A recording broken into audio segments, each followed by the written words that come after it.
Hey guys, Nick here from Just Few Studios, and welcome back to another episode of the J4U podcast. I am Nick. I'm Dylan. And I'm Sprite Pepsi. My name is Luke, actually. I actually saw that commercial. I didn't know what it was until like a couple weeks ago, and that was all one of my group of friends were talking about. Yeah. This is an interesting... Actually, wait, it wasn't commercial. It was actually from a show. Anyways.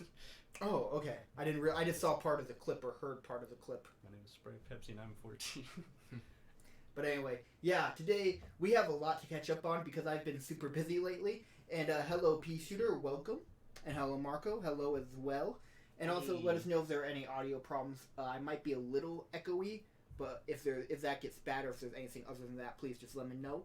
And yeah, but we got a lot to talk about. And the first thing I want to address is that we hit 5K while I've been super busy with work stuff. Well, we've all been kind of busy, so we all sort of been like, oh, dang, I guess that happened. Yeah. But anyway, thank you guys so much. We really appreciate it. We're currently in the process of planning a 5K special. We're very early in the planning process. Yeah. But if there's anything you guys would want us to do, let us know. We're definitely taking ideas because I currently don't have any. We'll just keep thinking.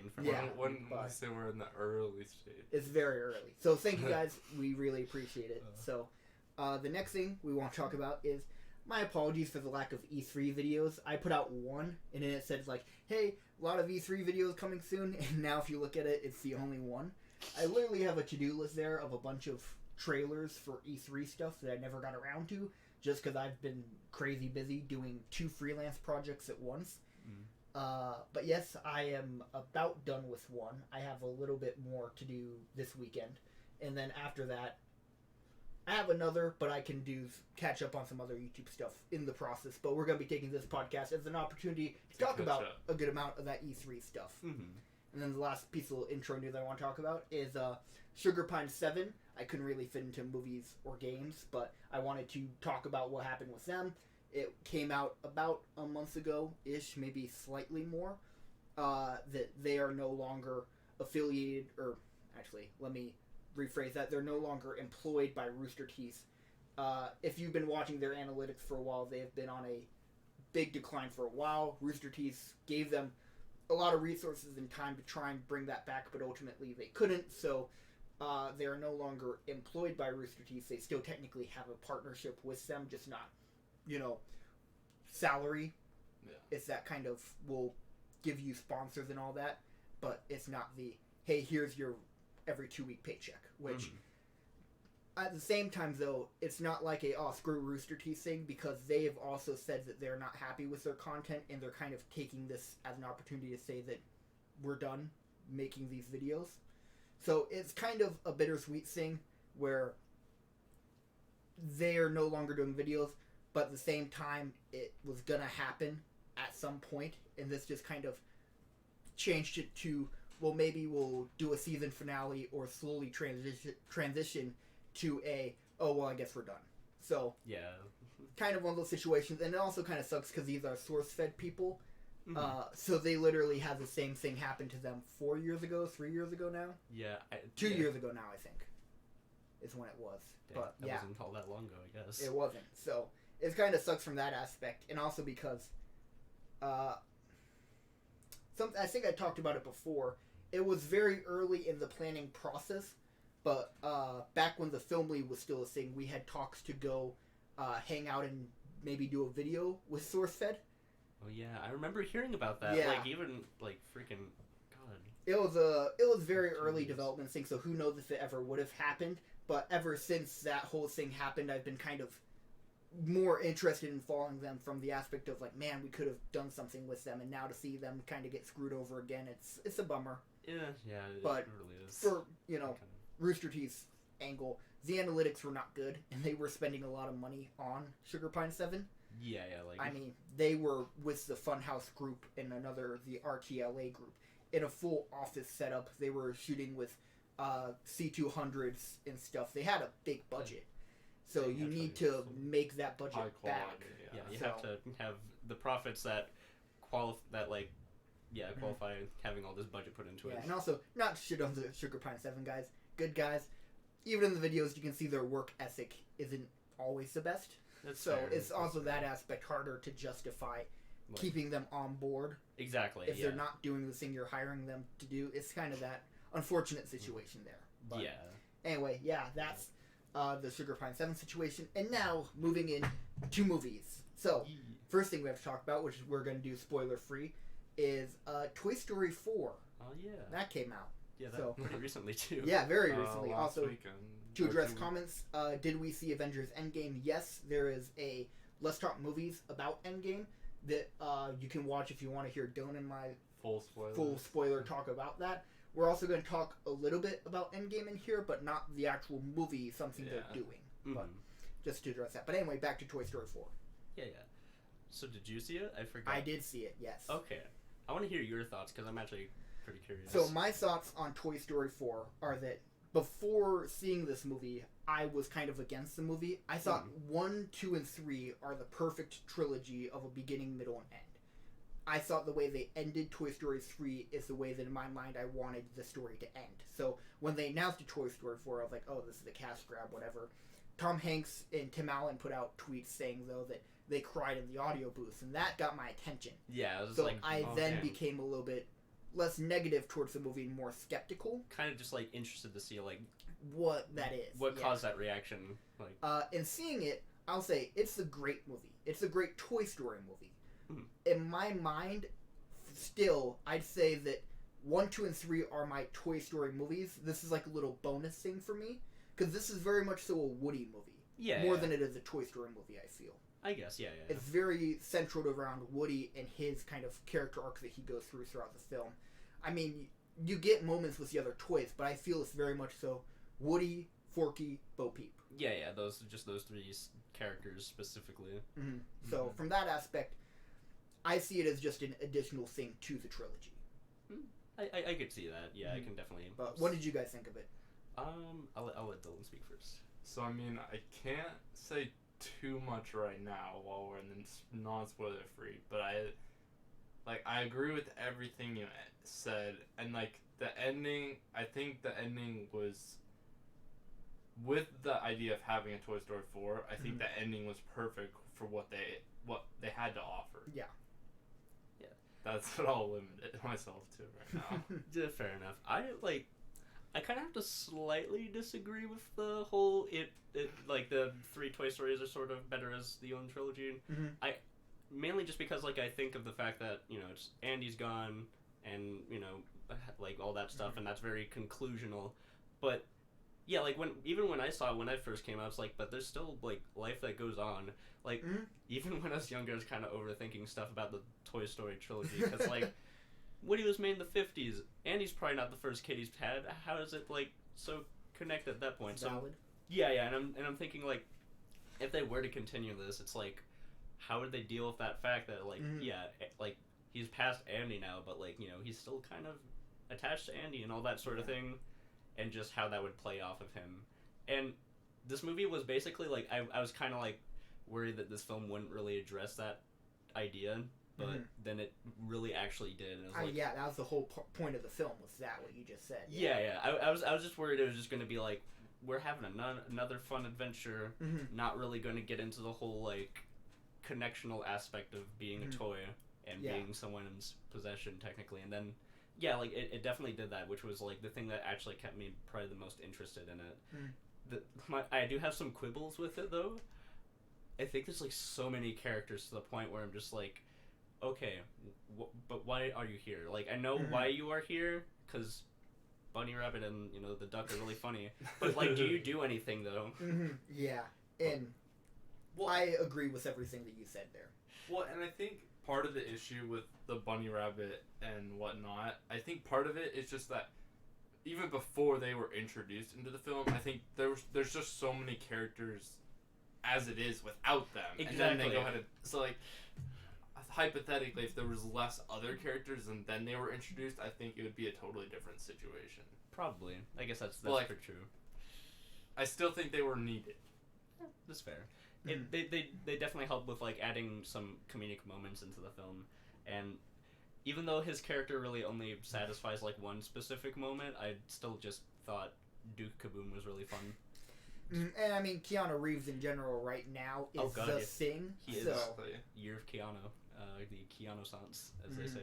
Yeah. But, and the only other thing is, I really like the last third, but there's moments where I feel like there's just a lot of padding to kind of, I guess, not like stretch it out, but just to like leave it so it's like, all right, this is the time for the emotions to hit, but we need some time for it to actually settle.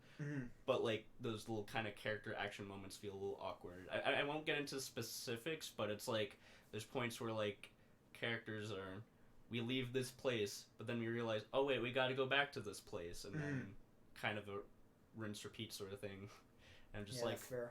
I do think it's interesting to know like how far like visually Toy Story is. Oh my god, this is, yeah. I think, in my opinion, the most impressive Toy Story from a visual standpoint. Absolutely. Like one, not only from like the technology. But like animation and cinematography. Yeah. This is a Toy Story movie where it's like I'm noticing the cinematography. Yeah, and like lighting choices. Yeah. Like the first scene, that first scene was like that was kind of like the moment where it's like sort of skepticism sort of kind of washed away a little bit. Even, it was like, even the transition from the bouncing lamp into like the actual film itself, even just that transition alone, it stood out to me enough where I was like, oh, so they planned that out from pre-production because that was a shot. The logo to the first shot was done purposefully. Yeah, and that's the thing is like it's not just like, oh, it's beautiful and like photorealistic, but they actually use the fact that, you know, with animation you could basically put the camera anywhere and did a lot with it, like especially in that little opening montage moment. But yeah, like I'm very thoroughly happily surprised with it. And I really didn't notice any flaws in the animation whatsoever. I mean, Forky's the one that kind of blows my mind because he looks like a kid made him, not a person drew him. Yeah, not like a character design. Yeah.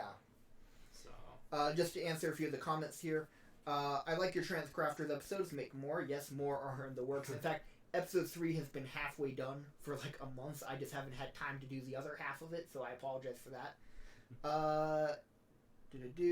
The Black Widow movie.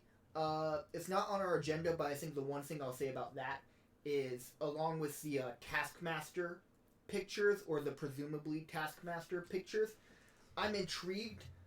I'm not the biggest fan of the character design, but Marvel has kind of proved me wrong before, where I see a costume and I'm like, that sucks, and I watch the movie and I'm like, I'm okay with that. So I'm hoping it'll be the same thing. Personally, I'm not a big fan of it though at the moment. And I'm more so curious. I'm trusting Marvel. I would love to see Taskmaster as a villain, just from the leaked pictures. I'm not totally there. And then the last one is, what do you think about X-Men Dark Phoenix? Well, we did a whole Let's Talk movie, Luke and I talking about it, and Dylan's going to give his thoughts at the end of the movie section. So, anyway, are we good on Toy Story 4? Yeah, I'd say so. Yeah. Cool. Yeah. So the next thing we have to talk about is Men in Black International. Oh, yeah. Who wants to start on that? I'll let Dylan, since he watched it. Oh, wait. I'll start, sure. I don't care. Oh, you watched it too? Yes, oh, I okay. saw it. All right. Well, yeah, I'll just be quiet. So, anyway, Men in Black International. I'm a fan of the Men in Black movies. I saw them at a pretty young age, especially considering some of the alien designs at a young age. But the first two I remember really liking. The third one I don't remember much about, but I just remember being unimpressed with it. But anyway, so Men in Black International has been an amount of time since the last couple, and it's totally disconnected pretty much. It's same world, just literally a different part of the world, with different characters and different stuff there. So I was skeptical going into it. I mean, I like the cast. Tessa Thompson and Chris Hemsworth, sure.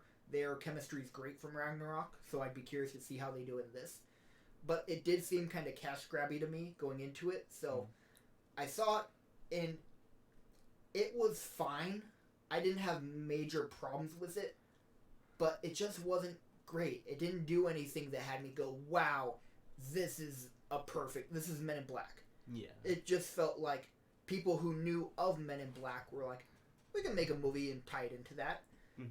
And I think the main thing it boils down to is, I think the actors are great, but more from a writing perspective, I didn't feel really an attachment to the characters like I did with Will Smith and Tommy Lee Jones. Yeah.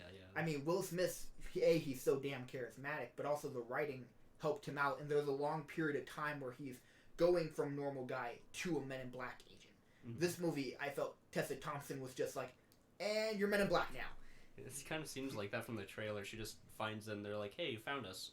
Guess that qualifies you. Yeah, and in the movie, it just happens literally that quick. You get the flashback of her being younger, but then literally it's, I have an idea, she proves her idea, and they're like, well, I guess you're in now. It's like, literally the first, 15 minutes of the movie, and I'm like, okay, I'm all for getting to the Men in Black stuff, but slow it down a little, please.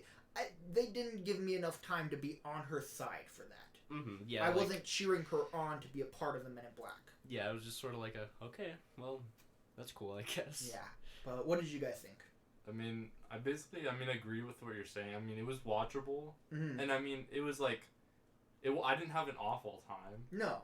So, I mean, it's one of those things where I wouldn't go out of my way to, go to the theater again to see it. But yeah, and I also am of the opinion I wouldn't buy it.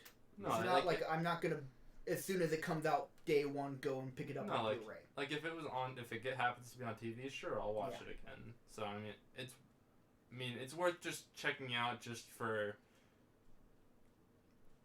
the sake of seeing it. The sake of seeing it, and I mean, I'd say there's a couple good moments that stand out, and are there's a couple memorable moments, I'd say, and that's about it. My knowledge of Men in Black is really only just I saw the third one when I was 11, and my dad references the first one all the time. I was only interested in this one because I really enjoy the cast and it seemed like fun time, but also at the same time everyone I've been told like you guys have been saying it's fun, but it's not much to it. And in my opinion, there's a much better Men in Black movie in this movie. What I mean by that, there are concepts and moments that I really enjoyed and wanted more of, but it just didn't deliver. I think if they took, if they were to fit 15 minutes somewhere in the film and just make it 15 minutes longer, I think it could have severely benefited. And edited out some of the moments. Yeah. But and written a little bit better. Yeah, because I really enjoy the idea of Men in Black is compromised. And that they really hyped up in the trailers. From within, yes. But in the movie, it just played off as who is it? Is it this person? I bet it's this. Oh, it's not that person. Is it this person? I don't know. And just the writing never made me feel tense. Yeah. And honestly, from the beginning, I pretty much called it obvious, out. Yeah. There was one minor deviation from my theory and what they actually did, but pretty much I was 75%. I was pretty confident, and then there was one point in the film where I was like, wait a second. It might not be... Oh, no, it is. Yeah, and then there's some red herrings that just don't make sense when you think about it. Well, if it's that, then why did this need to happen? I mean, I think we're at the point where spoilers... That's true. I'm going to put up a spoiler tag then just to be safe. We're talking about Men in Black spoilers if you care. If not, you can keep watching. If you do care, come back in another couple seconds. Or not seconds, but minutes, I guess. Yeah. Anyway, spoiler tag is up. Okay. And I don't care either. So, just talking about the twist at the end. It seemed very lazy to me. It could have been. It was just done fast. Yeah. It was just all right, we're getting close to our 2-hour mark. All right. Yeah, and I did not buy the other. I forget his name, but the other guy who was in the room is I bet it's him. It's because there's no indication. Are you talking about the one guy with the glasses? Guy? Yeah, I don't see. I don't. Even, there are moments where they're that guy. I bet it's him. It's no, there's clearly nothing. There's no correlation linking him to what's going on. There are just some moments that, when you know the twist, don't totally make sense. Like the alien mobster guy being he's changed. I don't know if a mind being wiped for an evening means that person's not the same. There are just some things there that's well, that doesn't make sense though. That was literally just done to cast suspicion on Chris Hemsworth's character. Yeah. Well, and that suspicion was carried out for a majority of the film. And until he proves that he wasn't.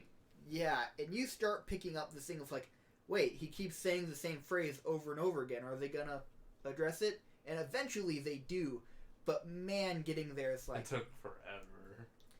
Tessa Thompson's the only person who's calling that out. Are you kidding me? Like, I feel like people have a little bit more, common sense than that. It's like... Yeah. But anyway, there's just some stuff in that seemed weak to me. Mm-hmm. Yeah. And also, I don't get the whole, what's the name of the head of the London branch? Oh, man. It's not M, is it? No.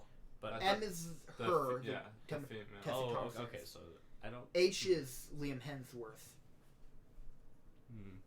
But anyway, Yeah. the head of the London branch guy, when H was like, I know you're still in there. They don't explain that alien race at all. So I heard No. that and I'm like, wait, what? That he's in there? Because they just don't explain their powers or what they do. They don't explain it that well. Yeah. They explain that they can take the form. The form, which is very different from Vague. becoming. Yeah. Like, you see the two... It's like, oh, he went inside of him, and it's like a whole Venom situation. Yeah. But Yeah. an unexplained Venom situation. And I guess while we're kind of on the aliens, I'll give my theory for what, when I was watching it, I thought was going on. Mm-hmm. They're the two electricity hive people, and they mention, like, we need the weapon to destroy them, and they're like, I bet they're talking about the actual hive alien. Yeah. My theory was the two people are H and the head guy when they went to the Eiffel Tower. They took both of them. Those two aliens are both of their original states, and then pretended to be the two guys. So both H and the head guy were compromised, not one or the other. Mm-hmm. And that the real versions were the aliens who were chasing them, trying to tell Tessa Thompson, like, don't believe that guy, we're the real two. Yeah. That was my theory. Yeah. But, yeah. Anyway, are we good on Men in Black? So, it's a fine movie. If it's on TV... I'll have to rewatch 3, but depending on what my memory of 3 is, it's probably my least favorite Men in Black. Fair enough. But anyway, yeah, that's that. Okay, so... What do we have next on the agenda, Godzilla King of Monsters, which I haven't seen, so I'll just let you guys take over on that. I'll let you go ahead. So like I'm a little bit cautious with my opinion because I didn't watch in the best environment. I was working late at night and the only screening left was a 3D screening, which I don't really like to use as my basis for stuff like that because it's usually like way too dark, like the screen wise. But there's a lot that I can't not look over besides just that fact. So I was actually really excited for it going into it because I actually really enjoyed Godzilla 2014, even if... So did I. Even if there are some quibbles with it, like... Yeah, I don't know, I thought from a visual aspect. Oh, yes. They waited to show Godzilla, but when they showed him, it was incredible. Yeah. I also... But yeah, like... Some people are like, oh, I need more Godzilla, but it was like the perfect like amount for like the tone it was going for. Agreed. And with the tone of this being like fun, campy, kind of like action-y Godzilla, I was sort of like, yeah, I'm up for this.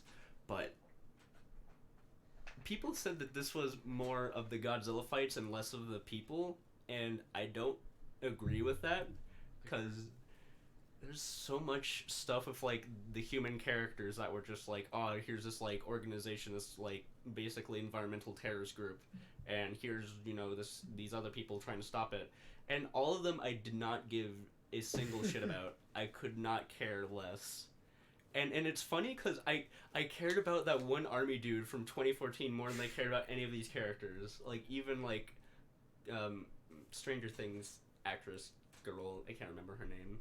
But you know who I mean, like the girl character in the film. Like, I was expecting, like, oh, she would be, like, the emotional center of this film, and it's kind of like, no, not really. But, like, I was watching this, and I was really, like, disappointed, but, like, I was like, okay, just get to the monster fights, and then that'll be kind of, like, where this picks itself up.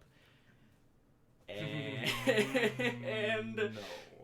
Okay, like, and this was a point where I was like, I look back at 2014 Godzilla and realized what I liked about the way they shot like those moments of action, like when he's introduced in that little airport, like the camera's like slow panning along with like Godzilla showing up, and you get this sense of like weight and scale. Oh yeah, that was really incredible for the city fight as well, I'd say. And yeah, you felt the scale. Exactly. Whereas here, the first fight was like this musty ass blue mist with like yellow flashing happening everywhere, and it wasn't even a case of like the 3D screen, because like when there was like those yellow flashes, it was so bright.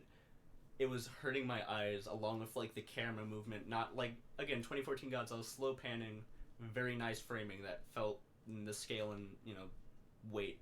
Whereas here, just like, oh, there's fighting, oh, he's over there, and there's people, there's down there. And I'm just like, I had no sense of scale whatsoever because, one, I couldn't see much of anything, and two, like, you didn't give me time to set up the sense of scale. Like, there's other scenes that do it later on. But, like, after a while, it's kind of like, but it's going to pick itself up, right? Right? And then more fights happened. They kept doing the same thing. And it just got to the point where I was just... I was close to falling asleep. And I was just so disappointed because this was, like, something I was, like... I'm not usually a blockbuster person, but this was something I was, like, adamant for. I was like, yes, this will be definitely something I can get behind. And it was not at all, so... Gotta say, that was a big sad for me. So what you're describing in terms of the cinematography and scale for fights sounds to me like the difference between Pacific Rim and Pacific Rim Uprising. Would you say it is that bad? Not Uprising bad. Like, it actually has some nice, like, use of color and lighting, but, like, it's very surface level. It's not, like, the colors used purposefully to help convey theme or anything. It's just, it looked cool. Like, you know, the blue... lighting on, you know, I forget if it's Antarctica or just some really cool. Yeah, Antarctica. Okay, yeah, Antarctica. That's really cool. Even if it is, like, again, super musty as fucking, like, misty, so I can't see much of anything. But, again, like, it's interesting color choice, and there's a lot of kind of just awkwardly placed religious symbolism in there. Like, there's literally kind of a walking up to the stairs of heaven scene, and I was just kind of like, are we really doing this, guys? We're really doing this? There's only... Okay, actually, the only thing I will say, there was two human characters I really enjoyed, but one of them was already from 2014 Godzilla. And Bryan Cranston, he came back from the dead, right? I wish. God, that would have at least elevated it somewhat. But no, I was just thoroughly disappointed. I left that theater as like, damn, alright. Wanted fun times, and you didn't bring them. Thanks a lot. Sorry for the big old negative opinions in here. I mean, we're talking about Dark Phoenix later, so it's fine. Yeah. That's true. Anyway.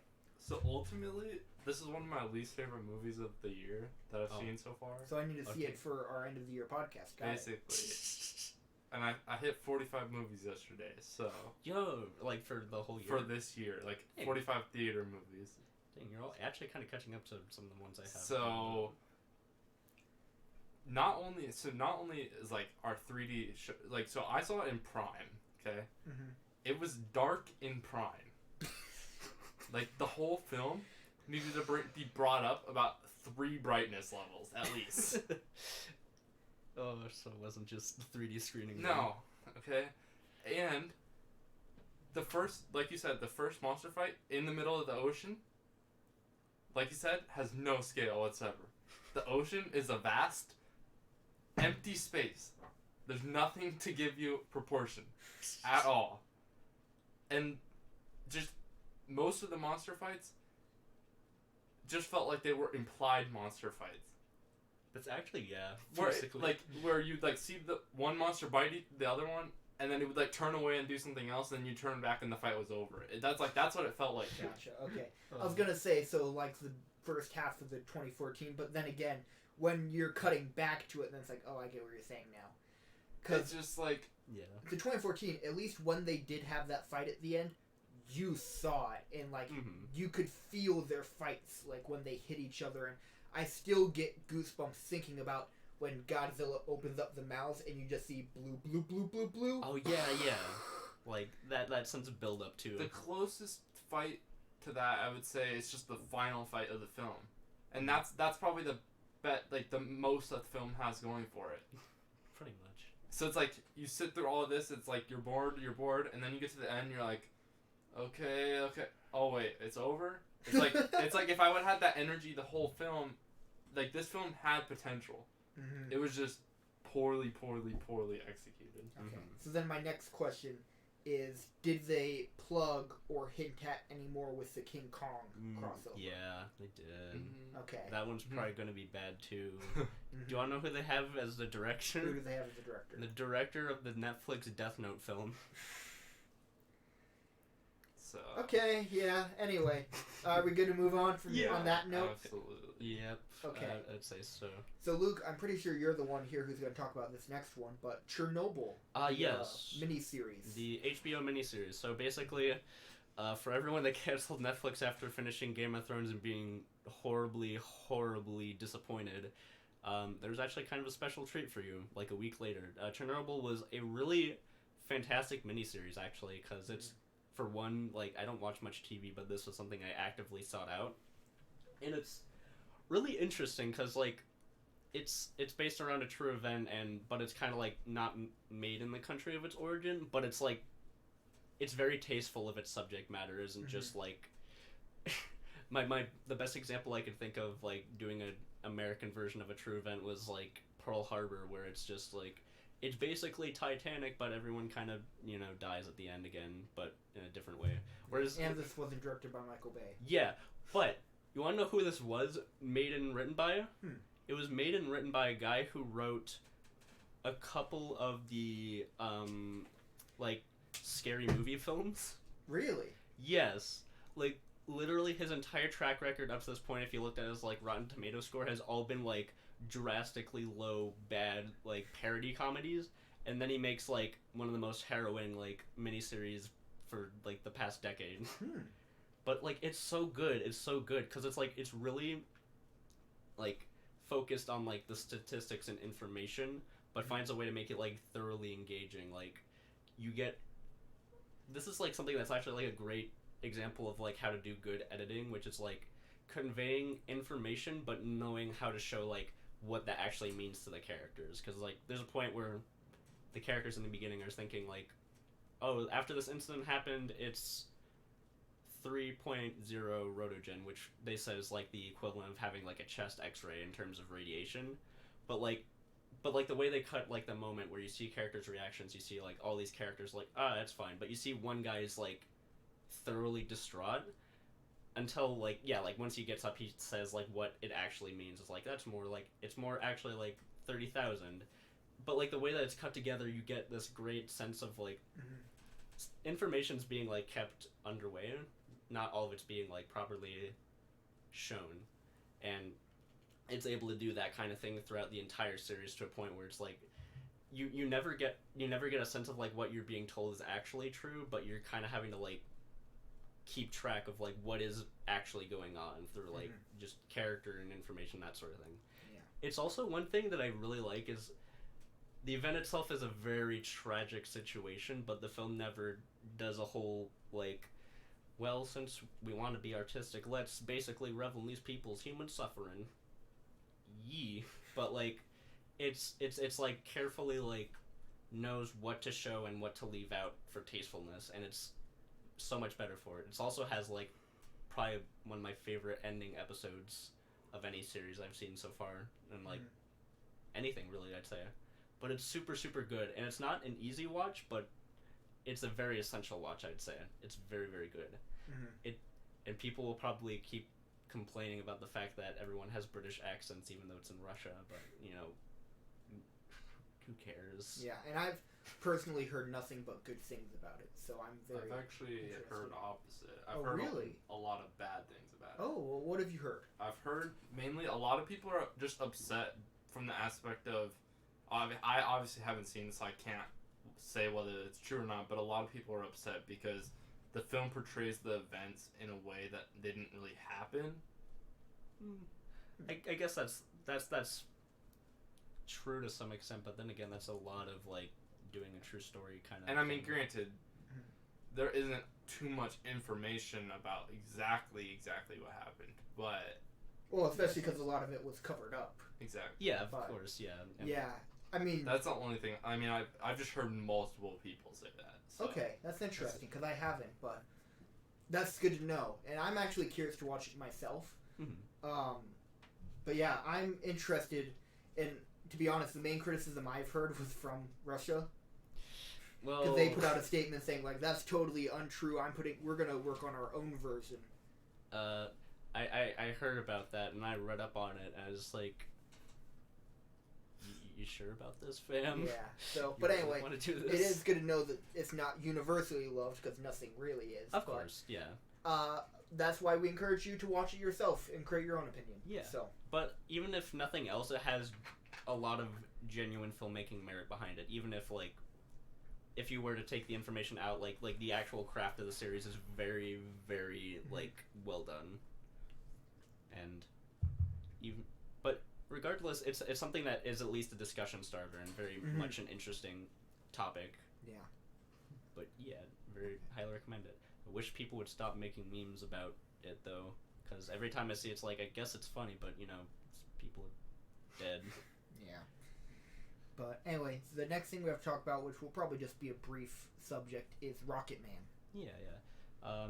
I'll let you start first since you seem to have very like minimal opinion on it. I mean, there was moments that I enjoyed, but a lot of it I just kind of found myself at like. It just felt like one of those. I felt like it could have been a lot shorter and still accomplished the same thing that it did. It felt really drawn out to me. Yeah, I can understand that. And I mean, I just like. Sure, it was worth the watch. I just don't know. I'm not sure exactly how to feel about it. That's fair. I had very good feelings with it, but that's just mainly because like I was not too many months off after watching Bohemian Rhapsody, so seeing something and I can totally get what you mean by it gets drawn out because it definitely does at certain points, but like it just felt like a nice antidote to the 1 second shots thing that happened with Bohemian Rhapsody. It was like, okay, so they actually let some scenes kind of play out and you can digest it properly as an audience member. But like, I don't know, I had a lot of fun with it, and I was just, I don't know, it actually felt more sincere than a lot of like musical biopics. So you kind of mentioned Bohemian Rhapsody, but more specifically, how does it compare? How does it compare? Well, it's like Bryan Singer aside. Besides Bryan Singer, like the actual craft of the film, the filmmaking itself, it's like comparing like gourmet cheese to like moldy milk. I'd say, because like just so many like decisions are like actually really nicely implemented. Like for one, it isn't just basically the Wikipedia article version of Elton John's life. It's kind of like, hey, we have the music and we interwoven in a way that actually represents aspects of his own life and is kind of interesting. It has some really nice choreography and like those kind of musical moments. Yeah. And has enough that it feels distinct, while it still kind of does those like biopic tropes, which some I'm okay with. There's other times where it's just kind of like, you did what you have to do, I guess. It still kind of sucks, but whatever. Yeah, and then another thing I've heard, because I haven't seen it, is that it is much more a musical than Bohemian Rhapsody. It kind of leaned more into the musical side. It really is, honestly, and I was actually like much happier with that kind of version of the thing, because for one, you get to actually let the songs play out, whereas Bohemian Rhapsody was like montage and sound bites basically. But like, yeah, you and also Taron Egerton actually doing his own like versions of the songs was actually really, really wonderful to hear, and actually he has a really good singing voice, honestly. And also just like, and when I was mentioning it seems more sincere, it with Bohemian Rhapsody, it's sort of like, all right, here's Freddie Mercury's life, but not really, you know. Let's just kind of things that are cool, whatever. Whereas this one is like, no, we'll actually like get into his life, not just, wasn't it great to be a musician? Let's get into those like actually kind of uncomfortable moments and let those kind of fester a bit, which, again, like, actually doing that was sort of like, thank you, because a more popular film didn't do that, I guess. But, I don't know, I'm just, it's probably not the best movie ever made, and it certainly isn't, but, again, just, like, from the context of Bohemian Rhapsody, it felt like a nice antidote, I guess. Mm-hmm. Not perfect, but it's exactly what I needed for that sort of situation. Gotcha. Okay. Well, then moving on to our next subject, which also fairly brief, is Terminator Dark Fate, the trailer for that came out a little while back. If you haven't seen the trailer, go ahead, watch it. If I'm being totally honest, I didn't even consider doing a trailer reaction for it. I heard that it came out, and I was like, I don't care enough. It'll just be me watching it and being like, I don't really care. And having watched it, it's pretty much that. I'll say the one note I have from watching the trailer is this movie very much seems to be, remember what you liked from this Terminator movie? Well, we got in this one. Oh, and that too. Oh, yeah. And it's just a mishmash of other Terminator movies, and they're like, guess what? ta-da! Guess what? We're gonna make money off of this too. The Terminator Grand Slam. Like, I don't care about it, and this is more of a statement than anything. I really, out of all the Terminator movies leading up to it, this is probably the one I'm least excited for, and that's saying something because Genesis was not that long ago. Yeah, I remember the Genesis. I was probably more interested in Genesis than I am this one, and that's saying something. That's definitely. It's like almost needing. It's like we almost need to see it for the purpose of having it on our worst films of the year. Yeah, which is like, it made me want to see another Salvation style Terminator film, because this is like, it kind of reminds me. We've gone back in time. Yeah. You've retconned so many things just so you can go back in time more. It's like, I think this is now bringing a fatigue upon me of the, we're going back in time to fix the future thing. Didn't work the last 7 times, but an 8th will work. It's like, honestly, I think the Terminator timeline is just as fucked as, like, the X-Men timeline at this point. I mean, Sarah Connors is the main part of this movie. Oh, yeah, shit, I forgot about that. Oh, God. Like, I don't know if she's technically the main character, but she's basically the Arnold of this movie. But Arnold's also in it. You can't keep bringing back Arnold because you know it will sell tickets. It doesn't work that way. Well, no, it works that way. They're targeting multiple audiences. You got Arnold fans, then you got females. All the female characters. A female lead, you know. Yeah. And all that sort of thing. I don't know. Like my investment in the Terminator franchise is very minimal because I've only seen the first one and Genesis when I was like really young and didn't really know what was going on. Have you seen T2? I need to see T2. I know that like every time I say that I have like millions of people being like, yeah, you're not a film fan if you haven't seen T2. It's like, well, that's not exactly correct, but I know, but like people have said enough. It's like, God damn it, I'll watch it at some point. Yeah, in my opinion on this is probably wrong because it's been a while since I've seen these films. I think I like T1 better, but I think T2 has better moments. Like there's That's so fair. many shit moments in T2 that's like, that's awesome. But beginning to end story structure, I think I like T1 better. Yeah, like as a whole it's much better, but like some of the individual moments in T2 are like good stuff. And then T3 I like the premise of, the execution I don't. Fair enough. Was Salvation after that? I think so, yeah. Salvation, I like the concept, I don't like the film. And then fuck all the other stuff after that. I just don't even care. Like, I said this before the podcast, but yeah, because of my low knowledge of Terminator, just watching this film, I was like, this kind of looks like a Resident Evil film. Like, I expect Mila Jovovich to show up again somewhere. Which is honestly, it's not even a jab at that series. I'm just saying this looks kind of lame. Looks very lame. Dylan, what are your thoughts on it? Very great. You guys summed it up very well. Okay, fair enough. Alrighty. So the next grab. thing, yes, cash grab. Basically, yeah. Which, kind of speaking on cash grab slightly, that's a good segue. Good enough. We're talking about Endgame, but we're talking about the Endgame Re-Release that was announced. Which we know why it's done. Yes. Why it's being done. The purpose of it is so they can pass Avatar. Which I feel like this re-release is gonna do enough to pass Avatar. It could. I'm still a little on the fence because they've been talking about the marketing for it, but I haven't seen the marketing for it. If they really, they'd have to spend a lot of money, but if they do a hard marketing push, I think it could.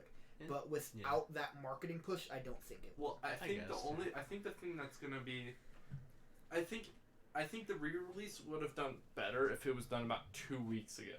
Yeah. Because the issue is that having a sneak peek scene for Far From Home less than a week from when Far From Home comes out isn't very effective, in my opinion. It doesn't build the hype. I think it should have come out at the same time as Dark Phoenix. They technically be competing with themselves, but it's worth it. Well, I mean, they kind of are since Disney owns Avatar now.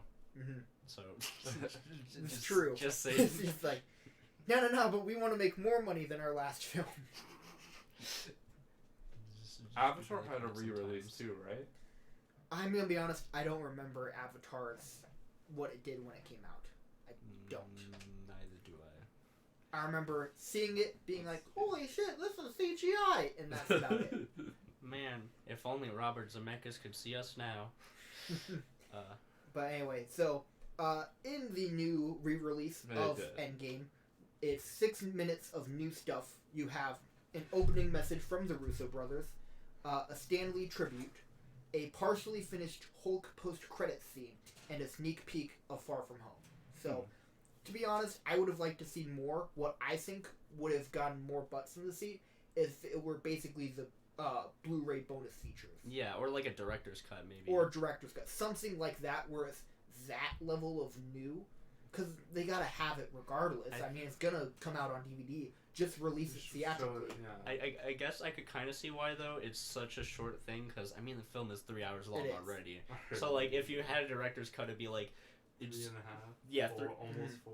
Yeah, it'd be like... No one would want to sit that long, probably. Mm-hmm. Especially then you throw in an intermission. Yeah, and then you can make it even longer. Which, to be fair, though, less showings that way. Yeah. But I think that would get more ticket sales than this. Then again, their marketing can change that. Exactly. Yeah. I think they just need to dump a bunch of money in their marketing and make it known to everybody who saw Endgame that it's back with new stuff. But I mean, it's already almost too late. It is. It really is. Yeah, I mean, they did very minimal social media marketing, and that's about it. Yeah. And they did some like promotional stuff, but if I'm being frank, the only things I've seen about this re-release are from fans. Yeah. Granted, I'm not following Marvel on Twitter. Yeah. But like, it hasn't hit me as a consumer. I'm not seeing the ads for it. Yeah. Which that's telling me that it's not. The only reason I really knew it is because of the Russo brothers. Yeah. They tweeted it out. Yeah. So. And what, they need 40 million was the last number I heard? Has that changed? I thought it was like 20 million. Maybe it's 20 million. I could quickly check. My number's from like 2 weeks ago. I could check like what Box Office Mojo says right now. Yeah, but they have a fair amount to make up. It's not unheard of. Well, this late in the game maybe, but like... There's still the foreign market at least. Yeah. It's like they could make 20 million, but it's not like... I feel like they needed to do something to make sure. Yeah. If nothing... I definitely know it's not going to make the domestic they need all-time. 39 million. 39, so about 40 million. Okay. Yeah. It's doable, but yeah. It's difficult. It's not... They needed to do something. I don't think it would have organically gotten that 40 million unless they were just like, no, please keep it in theaters another month. Come on, please. Like... I to be honest, I kind of prefer if Avatar stayed the highest grossing film of all time, just because nobody remembers it, and it would just be so funny to be like, and the highest grossing movie of all time is, oh yeah, that, okay. Whereas like seconds like, and oh yeah, Avengers Endgame, like a defining moment for like a series of films. It's good. It's like a defining moment for the last 10 years. The childhood of the 2000th century. Basically. Which I will say, the fact that it hasn't beat it makes me go back and like, holy shit, Avatar was that big? Like, it's been enough time where I don't remember. Looking back on it, I don't remember. It's surprising like, to me that it hasn't been passed. If I'm being honest, I pirated Avatar. I mean, I didn't even go see it in the theaters. So, I mean, it's like... Yeah. To me, it was a film that didn't even go into theaters. Yeah. Like, I don't even remember granted, it was a long time ago, but I still don't remember ever really hearing much about it. Yeah, neither do I. I know that I watched it in theaters, but like, there's no visual memory that I can confirm That's myself why I that I don't did. know how much money it made. Yeah. Exactly. I mean, Like it was... that for that purpose alone, it almost needs to be beaten. Yeah. So and it like, doesn't just sit. From a filmmaker perspective, I will say it's cool that a lone IP did that. Like, not a sequel, but at the same time, I just wish it was an Avatar. Yeah, like, it could have been a lot of other things, like... Well, and that's why I'm not super thrilled on the idea of an Avatar sequel either. Yeah. I'm not sold on Nobody it at wants all. it. Also, like, to be honest, like, as a story, it's kind of just... Again, it's a cash grab. Yeah. They're like, oh, wait, we have the highest grossing film of all time. Yeah. Let's just make a sequel and hope people see it. Well, to be fair, if that were the Soul mentality, it would have come out 2 years after that last Avatar. I think James Cameron, he does want it to be really good, the sequels. I just think so much time has passed. It's too. You might as well be launching a new IP. Well, now you're trying to launch it to a new generation. Demographic. Yeah, Like, the people who fell in love with the first Avatar are probably going to go see it again, but, I mean... They're not the same demographic. Yeah. They were when they saw it. It's also, like, it's gotten to the point where it's, like, Avatar has a reputation, but not as, like, like a grand cinematic, like... Masterpiece. It's not a Masterpiece. universe. I think it's, like, a one-film wonder. Yeah, and literally, like, its only reputation by this point is the joke of nobody remembers what happens in it. And even like you said, it's literally just a CGI fest. Yeah. I mean, there's not, like... Some of the fight scenes, from what I remember, some of the fight scenes looked good. Mm. And, I mean, for the time it came out, it was obviously ahead of its time for the CGI level that it had. But other than that, like, looking back on it, as a film today, it's kind seeing of... the progression. And I feel like that's it right there. It did so well because the CGI was so groundbreaking. Advanced for its time. Now that it's not, and all you have left is moderate Ooh. CGI and a story that didn't hold up. It was the Space CGI dances is why with people wolves. see it. It just doesn't seem as remarkable. They're like, oh, when it well, came what out. do we have Yeah, for yeah. the story for the sequel? Well, we have these group of blue people. They use That's their all we tails have to right fuck. now. Yeah, That's all we have right now. We're gonna have to work on that. Like, what? How do you go off of we just made space dances with wolves? How do you go off of that? Like, what continuation do you need? For 3 more sequels. For 3 more sequels. The first one was like 3 hours long. Okay, so each film is probably like 3 hours long, just estimating, possibly. How the fuck are you gonna do anything interesting? Is it gonna be like each time it's like, well, we're gonna go back to get some unobtainium. Oh no, they're still there. I forgot it was called unobtainium. At least it's not transformium. But anyway. So yeah. Yeah, I just. I for the sake of humanity, Endgame needs to break Avatar's record. I will say that. Fair enough. Do I think it will? Who knows? Yeah, 40 hit or million isn't a blink of the eye this late into the game. Basically. They need a push. They need And to it push depends on how much hard. longer it stays out. Yeah, Yeah. that's true. From what I'm understanding, it's started yesterday, and is only going till like the release of Far From Home. That's what my understanding was as well. So I mean, what they got like 6 days, Which 5 again, or 6 days to push it. doable if this was like the only thing talked about on Twitter. Is it one of those things where they purchase out theaters and just give out free tickets to get people to go see it, just to break the record? I'd like to think that that'd be really funny. Yeah, but anyway, Clearly they have the money for it. that's They the do, Endgame re-release news. Moving on, we have the Robert Pattinson Batman news that he was cast for Matt Reeves' Batman movie. Okay. Do you guys have any opinions on that? I just know I have some thoughts. So, my initial opinion was, really? Okay. But then I started thinking about it more, looking into his filmography past Twilight, and now I'm like, oh, you know what? I'm okay with this. Initially, I wasn't, though. I was on the bandwagon of, Twilight guy? Really? Yeah. Looking more into his filmography, I'm more open to it. Yeah, exactly.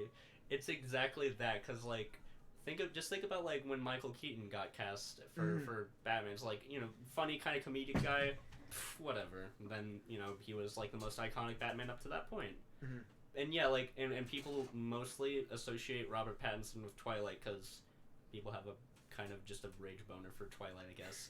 But like, there's so much he's done besides that though. That's like genuinely like fantastic. Like even now, like, but yeah, like hearing about it.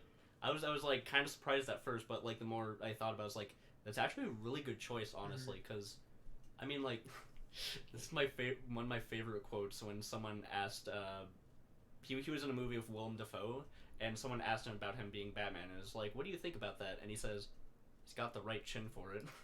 And could you imagine a Robert Pattinson Batman, Willem Dafoe Joker movie? Dude, that would be the best. That'd be like, I would see that opening day. Even if we have the Joaquin Phoenix Joker film, I'd still like be up for that. But yeah, like I really love this concept. I could definitely see it working. I again, like, I don't have much like explanation for it. It's just I have a lot of films I've seen from Robert Pattinson that I really enjoyed because I have the lucky position of never seeing any Twilight films, so I can't really judge on that point. So I just know him for like, something. So my opinion is, oh yeah, the guy from Good Time or something like that, and be like, cool, I'm up for this. I'm very much up for this. But that's my thoughts. Yeah, Dylan, what do you think? I haven't really. I didn't even hear about this. Oh, okay, gotcha. To be honest, I am, if anything, more concerned with the writing of the film than his casting of it, just because, like, yeah. I'm not that aware of Matt Reeves' filmography, and the concept I think could work, but it is more risky because we've never seen a Batman movie like that. Matt Reeves' film, what he said about it is it's very much so leaning on the world's greatest detective idea. The Batman, sure, maybe superhero, vigilante, all that stuff, but he's also known as the world's greatest detective, so it's a mystery detective movie, more so than a superhero action movie, which I think can work, but it also has so many villains. I mean, the rumors currently are Riddler, Penguin, Catwoman, Firefly, and someone else, I think. It's like, those are a lot of characters to introduce. Yeah, like... Could it work? Well. Yeah, he could totally pull it off.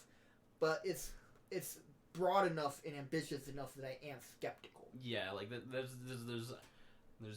room for some kind of, like, flaws there with, like, that amount of characters is kind of going to be an interesting uphill battle if nothing else. Whereas I would personally be more interested in the pitch for the Ben Affleck one that he was working on with Deathstroke. But again, Matt Reeves does intrigue me. And if he can pull this off, I do believe that it could rival Dark Knight trilogy level Batman storytelling. Yeah, definitely. I just need to know he can pull it off. Which, again, we probably won't until the trailers or we actually see it, but... Of course, yeah. Yeah, that's my thoughts on the whole Robert Pattinson, Matt Reeves Batman movie. Yeah, definitely. Yeah, that's the thing. Like, a lot of the stuff around Batman is not what concerns me. It's like, who are the people behind the film, not the in front of the camera sort of thing. Yeah, and Super Saiyan, just because you're heading out, let me get to your comments now. So... Do you guys have any things to say about the new Avengers game? Yes, we'll be talking that near the end of the podcast with the E3 stuff, so after you leave, this video will go public. Come back and just tune into that stuff, and we'll talk about it then. And I would like an alternate ending for Endgame. I don't think they would put in the money to reshoot an ending, nor that would totally mess up timeline stuff unless they did it as an Elseworld scenario. I could see more scenes because they shot like an hour for that final battle. Like that final battle, they cut a lot of it. Well, yeah, they cut a lot of it. So if anything, maybe more scenes than that. I'd be open to, but I don't think an alternate ending. It's a little bit. And David Thomas, hello, welcome to the live stream. Hello, David Thomas. But yeah. That's anyway. So next on the list we have Swampthing being canceled, which you guys didn't know about. I have no idea what it is. So let me give you guys the breakdown of this because there's a little bit of backstory I have to give to that. So DC has their streaming service, which basically the premise of it is they have original shows, they have all the DC movies, like going back from from the original Batman movie, all those movies. They have yeah. the Superman classics. They have the Catwoman movie. They have their entire catalog So of just movies anything you could think. and TV shows, as well as original content and comics. They have a lot of their comics you can, if you're subscribed to the service, just read. That actually, I think makes the service more beneficial. But anyway, yeah, definitely. original stuff. They have that Teen Titans show, which just finished their first season. Mm-hmm. I think Doom Patrol came out. I could be wrong about that. But then Swamp Thing was the other thing. So Swamp Thing, they premiered the first episode of Swamp Thing, and either right after that or maybe episode 2 and 3 came out. But very early in the run of the show, they announced they will not be renewing it for another season, based on just how dog shit it's been performing. Yeah. Which is also saying something, because on their streaming service, it's not doing well on their own platform where people pay money to see their stuff. Comics. Everyone's just reading the comics, probably. Yeah, it's like, wow. They didn't even, let it finish the season before they announced they weren't renewing it. Premiere numbers were bad enough that they're just like, yeah, we're not renewing it. So you can't. They are finishing season 1. Yeah, it'll play out. Yep. Which I don't know how many episodes it is. It's 10 or 13. It's one of those kind of shows. Mm-hmm. But yeah, it's that's rough. Personally, of the opinion, I'm not the biggest fan of the direction they're taking their originals. Teen Titans, when they announced it, I was excited for it, but just everything I've seen of that, I'm not on board with. Fuck Batman. Doom Patrol has potential, but it's not incredible. Yeah, I've seen some clips from it. It seems a bit more out there, but it's also doesn't really seem like it's anything interesting. Yeah, enough to... I like the meta aspect of it, mm-hmm. and they don't take themselves seriously. I think that's an interesting take on a TV superhero team-up show. Mm-hmm. Everything else, though, like the costumes, Robot Man, they all have weird names. Yeah. But the metal guy, I like his, but Cyborg just doesn't look like Cyborg. Yeah, yeah. And Bandage Wrap guy, I'm forgetting their names. Just I'm call sorry. him Invisible I Man. know them. Just call him Invisible Man. But he looks fine. The giant girl who can grow. I'm sorry I'm blanking on their names. But, she's never had a crazy costume in the comics. But, I don't know. Visually, the metal guy's the only guy who I'm like, yeah, that looks kind of cool. Mm-hmm. But, anyway. That's that. So, yep. Swamp Thing just did not perform well, which makes me nervous for the streaming service as a whole. Yeah, sounds about right. Anything. The last thing we have under movies to talk about is Dylan's thoughts of Dark Phoenix. Oh, so, yeah. Dylan, I'll let you take it away. We both got all that. Now it's yours. So, I mean, thankfully for me, I don't have much knowledge of the comics themselves, so I don't think that hurts the movie for me as it does for a lot of other people. But I mean, it's one of those films where it's just dog shit. Yeah. I don't know what else to say. I mean, well, and I was again, it's one of those few memorable moments, iffy fight scenes, there's just a lot of flaws with it. Yeah, and I go into my thoughts in the Let's Talk movie, so I'm just going to keep mine very brief, but even having a decent understanding of the comics, I don't think I've read the Dark Phoenix saga, just because it's a saga. I know the gist of it, and I've read, I think, maybe an issue or two. Even that, it's, yeah. Well, from what I've read and stuff, it's just, it doesn't follow it at all. The director / screenwriter attempted in some moments, but man, it doesn't move over to film well what he does try and bring over. And then the stuff he doesn't bring over still sucks. So it's like... Yeah. But anyway, that's... I'm just surprised that it's still in theaters this long. Its runtime is way longer than I expected. Yeah, and I'd be curious to see what the numbers are. It's such a sad way to end Yeah. the Fox X-Men universe. It really is. Because, It's such a bummer. Dark Phoenix. Why didn't- box office. Listen, if you're gonna end, if these were all gonna be the films, why didn't you just do Dark Phoenix first, disappoint everyone then have Logan? Probably because Hugh Jackman wanted to move on would be the argument for that. He's like, yeah, I got this musical about a circus. I want to just focus on that. No, please come back, Jesus Christ. Oh god. 235 230. worldwide. It's basically Worldwide, it's, okay. It's It basically did 62. I was going to in the say, yeah, US. that's closer to what I was anticipating. It's making basically Blade Runner money, and the fact that it's like a super big, like It ranks 85th in superhero movies. oof. It's on the same level as Fan Four Stick for me. Yeah, I'd say it's worse than Fan Four Stick, honestly. For Fan Four Stick, at least I kind of enjoyed the first act. Yeah, that's that the first act was at least somewhat interesting. Yeah. Whereas this was just like a kick in the shin for like a complete like a very mostly well constructed series of films, and then you just got like this massive just like slap in the face. Which to end also, it off. just to point out, Fan Four Stick also Fox. But Yeah. just saying. Maybe just Anyway. stop. Just stop making movies. So now that's movie news, but we do have kind of a subcategory movie news because I want to make it its own thing because we have so much to talk about it with it, and that's Spider-Man news, which we're starting with our thoughts on Far From Home before seeing it. Wait, Oh, really quick. go ahead. Dark Phoenix budget Mhm. was $200 million. Yeah, They Well, 'cause- barely made their money back. because the reshoots Still have to were make- also so expensive. Yeah, they also have to make up their marketing budget back too. So, Yeah. which is probably, I mean, maybe that makes it like $350 million that they need to make to profit. Well, and actually, before we move on to Spider-Man news, one other Sorry. thing I want to throw out Is is, so with how poorly this has been received, what do you think Disney's going to do with New Mutants? Okay, like at this point, I literally joked about this with one of my friends from another point. We made the joke that they're gonna like not release it on Disney Plus the day it comes out. I think Hulu is Or- probably where they're going to dump it. Or Hulu, yeah. That's And a they're better- just going to, no marketing, literally dump just dump it New Mutants on there. because And just leave it where it is. no matter what, they're gonna lose money off of like the production. But like Yeah.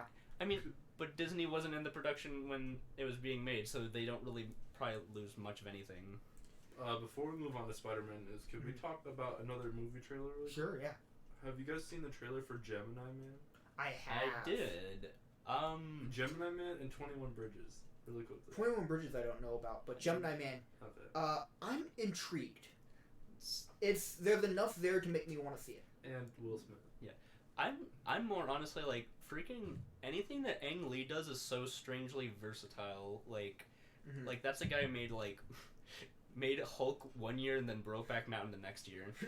but like the concept of the film really like is something I could go for. Mhm. Yeah.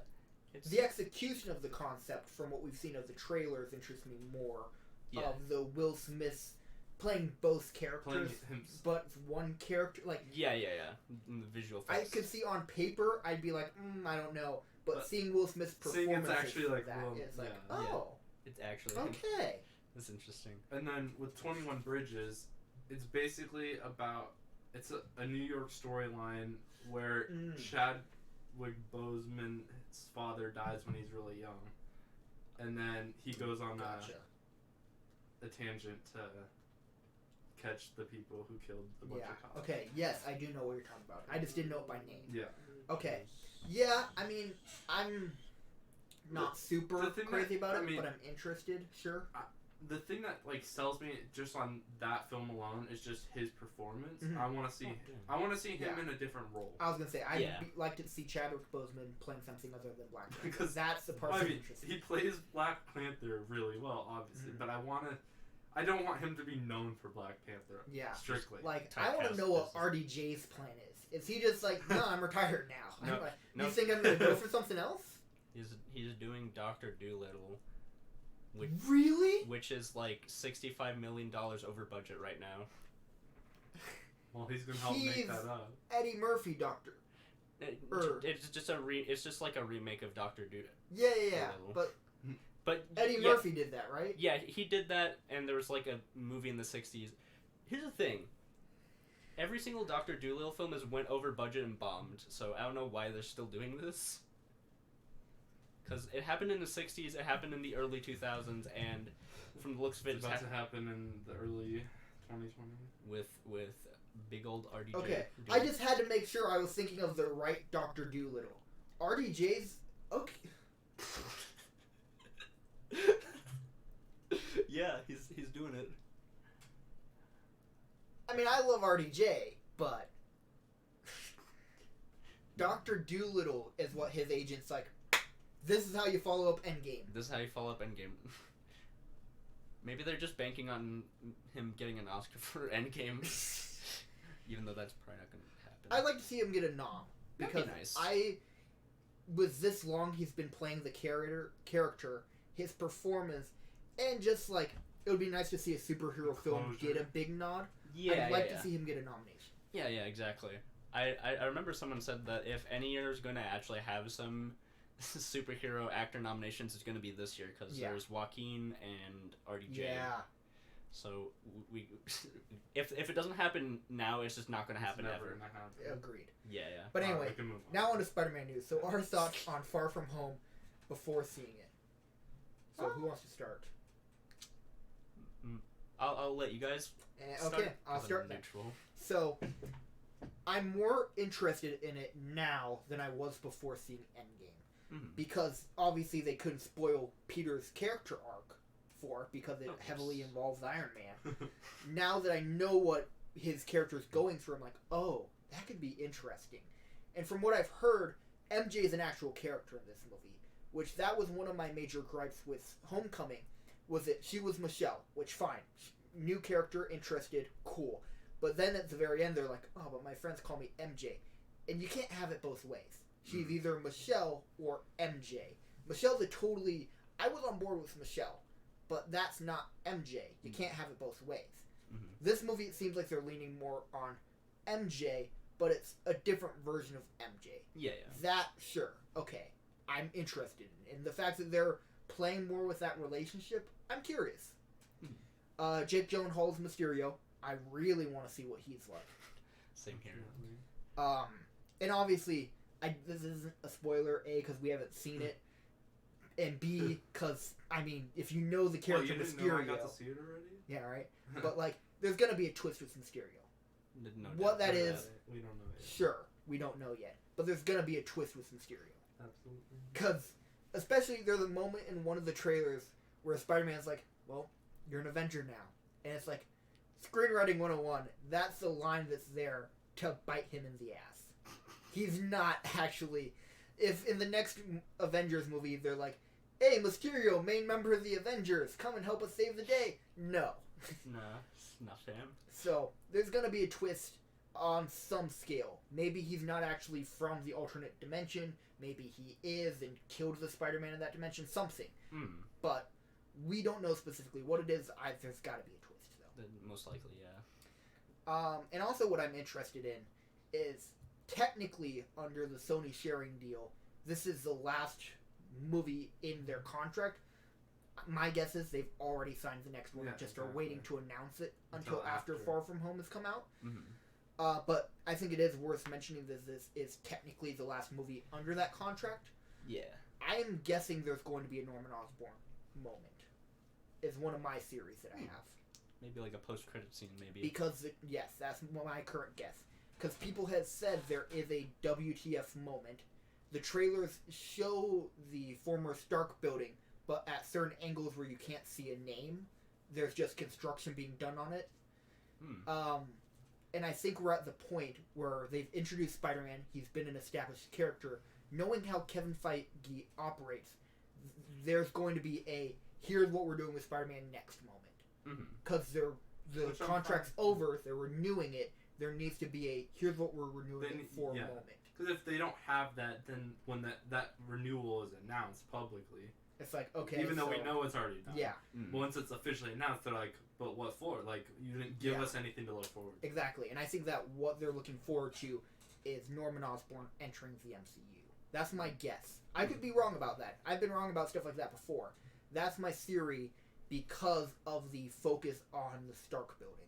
That's a good point. I didn't even think about that. So you stand by the fact that you think Far From Home will have an end credit scene? Oh yeah, absolutely. Well, actually, I mean, it already got confirmed yesterday. I think. Oh yeah, because it premiered. Yeah, I mean, I like that Endgame didn't have a post credit scene. I think they're gonna go back to post credit scene in every Marvel movie. So, yeah. But yeah, so that's my theory, and just I'm more excited for it now than before, but I'm also more excited for the twists because they show a lot of the elemental creatures, as they're calling them, but there's more to it than that. I'm guessing we haven't seen any of the final act of the film from trailers. Hopefully, that's my guess.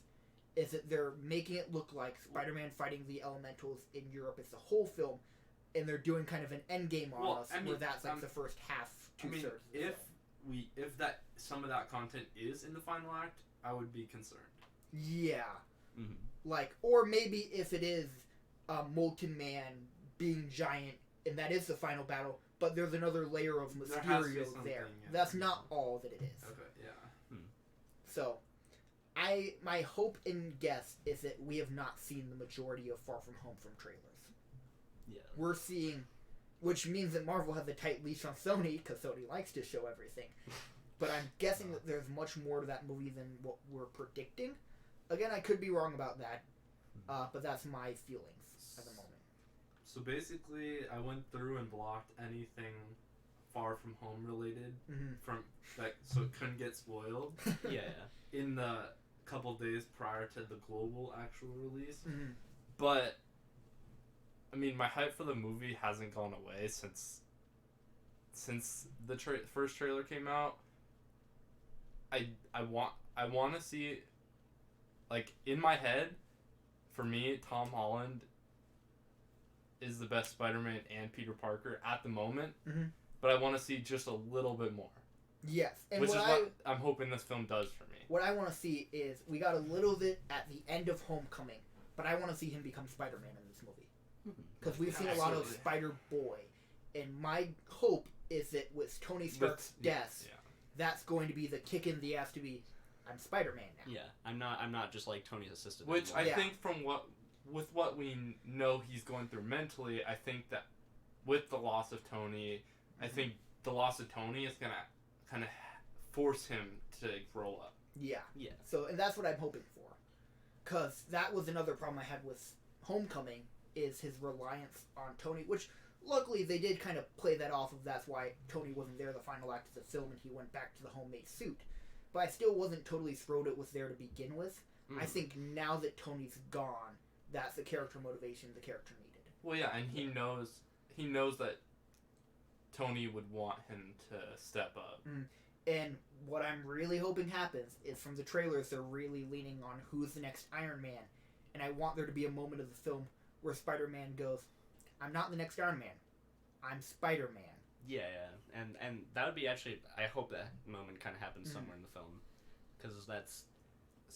I mean, I'm really hopeful. Like, I shouldn't go in with high expectations, but I am going with high expectations. Yeah, I think I had higher expectations for Homecoming than I do for this, but I'm hoping that means that I'll like this more than Homecoming, because I wasn't totally thrilled with Homecoming. That's fair. Yeah. I'm kind of on the same boat, honestly.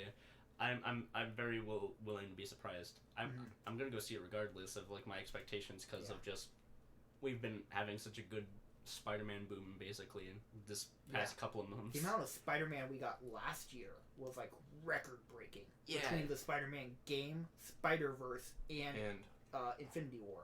Yeah, that too. Yeah. Granted, Spider-Man died in 2 of the 3, but whatever. Yeah. Just add it to the counter. But anyway, so any other thoughts for Far From Home? Not particularly, no. I'm excited for it. That's just my thoughts. Pretty much it. Yeah, okay. So this is almost a little bit of troll Spider-Man news here. So the Marvel Twitter account just randomly one day released an image of basically a 4 made out of webs, and it had hashtag Marvel Comics.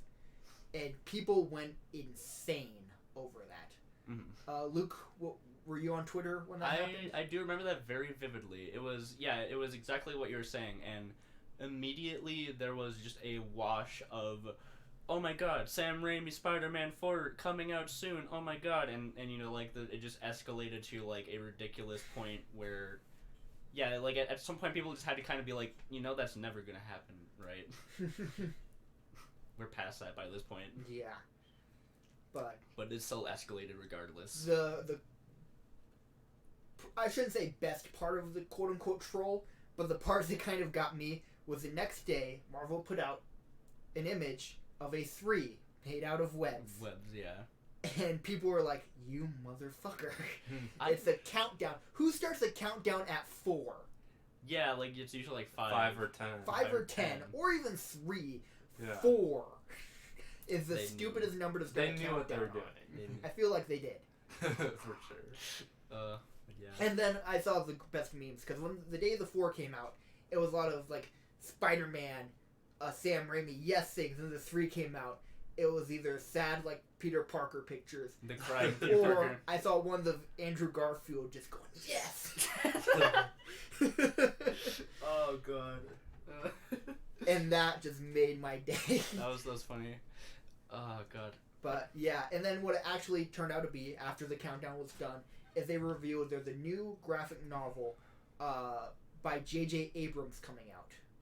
Oh, dang, really? JJ Yes, Abrams? JJ Abrams, and it was his brother or a writing partner or someone else. They're making a Spider-Man comic series, is what the reveal turned out to be. Okay. And they have an original villain for it, all that kind of stuff. But Twitter just shit on it because of how this all started. The marketing started it off.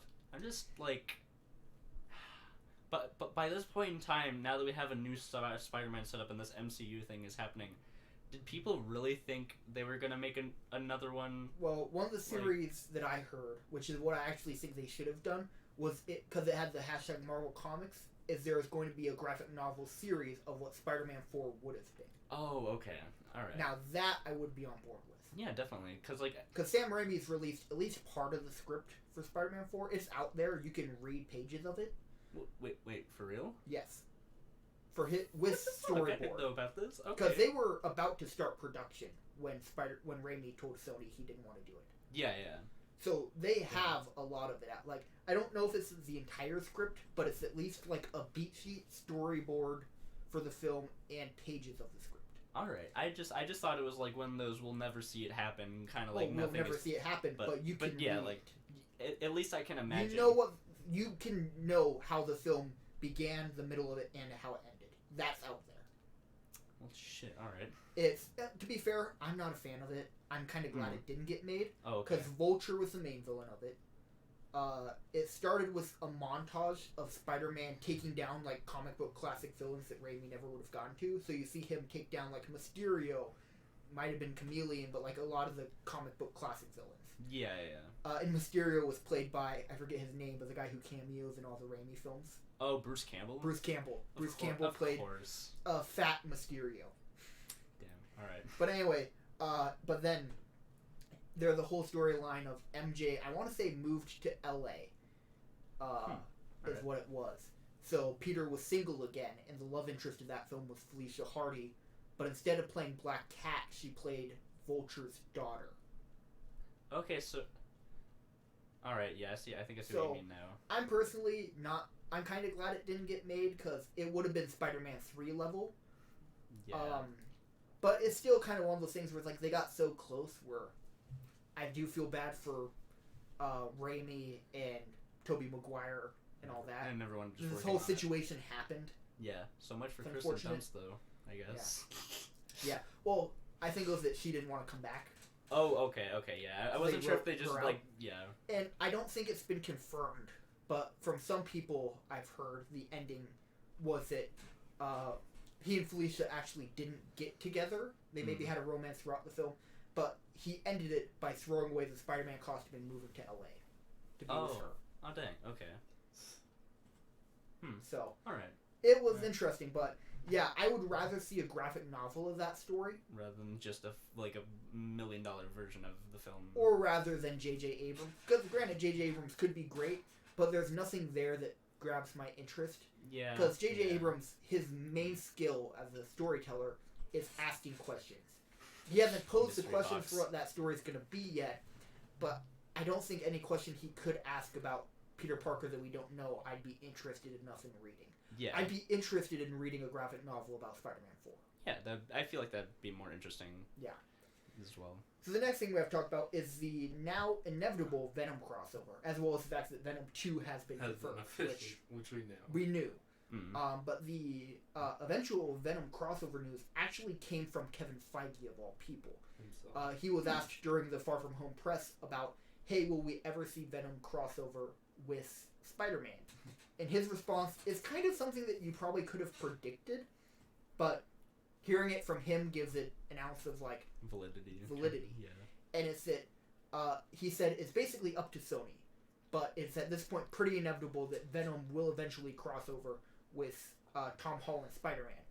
The thing that he didn't make clear is that wouldn't happen in the MCU. That would be its own kind of thing, separated. So kind of non-canon, basically? Not non-canon, but it wouldn't happen, odds are, in a Spider-Man movie. It would happen in a Venom movie. So it wouldn't happen in a movie that's associated with the MCU. Okay, It would either be a standalone Spider-Man versus Venom movie or like Venom 3. Okay, cool. It will not happen in a Spider-Man movie. We won't see Venom in a Spider-Man movie that's associated with Marvel. Like, it wouldn't be a thing where Nick Fury is in it like he's in this movie, or Iron Man was in the last one. It would just be Tom Holland Spider-Man. No MCU presence, just Spider-Man Venom. Gotcha. Which, it makes a lot of sense that that's how they would do it. Yeah. One of the theories I've heard around that is it would probably be Venom's in one dimension, Spider-Man's in another dimension. Spider-Man has a Spider-Verse going to the other dimension moment. Oh, yeah. I'd rather not have that, since Venom's in San Francisco. Just have Peter fly to San... What Marvel movie takes place in San Francisco? I mean, Ant-Man, maybe? It's the only one I can think of that was in... Peter just goes on a vacation, goes on a trip to San Francisco. He goes on trips all the time. I personally think... He can go wherever he wants. Exactly. My personal... What I would love to see keep them happen, as the same world, but just have but no fly. MCU presence. Venom's never mentioned in a Marvel movie. But Peter just flies to San Francisco because in that movie, Carnage is going rampant. Oh, yeah. He and Venom work together, take down Carnage. Boom, that's the third Venom movie. Yeah. There you go. So, that's what it seems like will happen. It is a little bit legal / lore wishy-washy on how they're going to have to do it. Exactly, yeah. But, I mean, Sony would be stupid to not do it. They're going to do it. So. But the news I'm actually kind of more excited for, which I wouldn't think that I would be, is Sony's also announced that they're pursuing wanting to pursue a live-action Spider-Verse at the success of the past animated Spider-Verse. And what it would be is a Tobey Maguire, Andrew Garfield, Tom Holland Spider-Man movie. Interesting. Yes. And the only thing that has me worried is ages, because they want to establish Spider-Man more, so we probably won't see it for another 6 to 8 years. It's a prediction. Probably. Which at that point, Tobey Maguire would be like a 50-year-old Spider-Man. Probably. Andrew Garfield would be like early 40s Spider-Man. Well, I mean, I guess... And then you have Tom Holland, who now everyone would know as Spider-Man. It almost seems a little late. Maybe. I don't know. Maybe they could just do it as, like... I mean, in this animated Spider-Verse film, there was, like, you know, really old... Like, kind of like older, like 40, 30 age Spider-Man, and maybe they could play off something kind of like that. But you would have basically 2 of those, and then the younger Spider-Man who everyone knows. Because, to be fair, the demographic who would see that, you're going to get the Raimi people, you're going to get the Andrew Garfield people, and the Tom Holland people, but by that point, in another, 8 years, the pie chart's going to be way to Tom Holland. It's very skewed. Yeah. So, fair enough. And also in terms of a story, I'd love to see Tobey Maguire as Spider-Man interacting with Andrew Garfield and Tom Holland. I don't know what story thing they could do for that, though. Yeah. Like they could just almost have a sit-down conversation. Exactly. I'd be totally cool with that. Like that, I'd be like, the Spider-Man podcast. Exactly. Pretty much. Like, oh, what'd you do in your time? And I would be really curious to see how, because they'd have to address stuff. Like, you'd see Tobey Maguire as an older Spider-Man being like, oh yeah, I fought Dr. Connor the Lizard. Like, he's retired now, probably. Then you see Andrew Garfield, and he's like, I did the same. Yeah, I'm sad about Gwen still, but other than that, I met MJ. I'm doing good. You know, like, but we're seeing those characters like years after their last film, so I'd be curious to see like where they start with those characters. But again, like you said, what would they do as far as a story? I have not a clue. Especially with Tom Holland, he's like I mean, I got my own film series that's still running, but hey, guys. Yeah. Maybe I'm an active Spider-Man. How about you guys? Well... We've been out of commission for like 20 years. They don't want us anymore. I accidentally killed my girlfriend. I danced in the streets. It's like, oh, the people didn't like us anymore, so they had to move on from us. Well, Sony didn't like Tobey Maguire, and it's like yeah. and most Spider-Man fans didn't like Andrew Garfield. I personally did, but it's like, to be fair, they just kind of got voted out of the Tom Holland's like, oh, that's everybody's funny, happy with everyone likes what I'm doing. You know what this makes me think? Is this, if there was a story, if it was like that, it would just basically be like the Spider-Man equivalent of Toy Story, where it's like, I'm no longer needed anymore. What? No, you got use? No, I have nothing left. Like, I'd rather see it sooner, which granted is unrealistic, I understand that. But, because by that point, when they want to do it, I don't know if there'll be as much of a need. Because by that point, we'd have a second Into the Spider-Verse film. Yeah, likely. If not, maybe 2 more. So, we're at talking that point, 6 to 8 years yeah, at least. And at that point, it's too late. I got a better idea, actually. Have it be both live action and animated. Well, that was one of the initial pitches for Into the Spider-Verse. It would be more, what was it? The Toontown film with the detective guy. Oh, Who Framed Roger Rabbit? Who Framed Roger Rabbit. It would be more in that style. So you have animated Spider-Verse characters and live-action Spider-Verse. I'm really glad they didn't do I'm glad they didn't do that as well.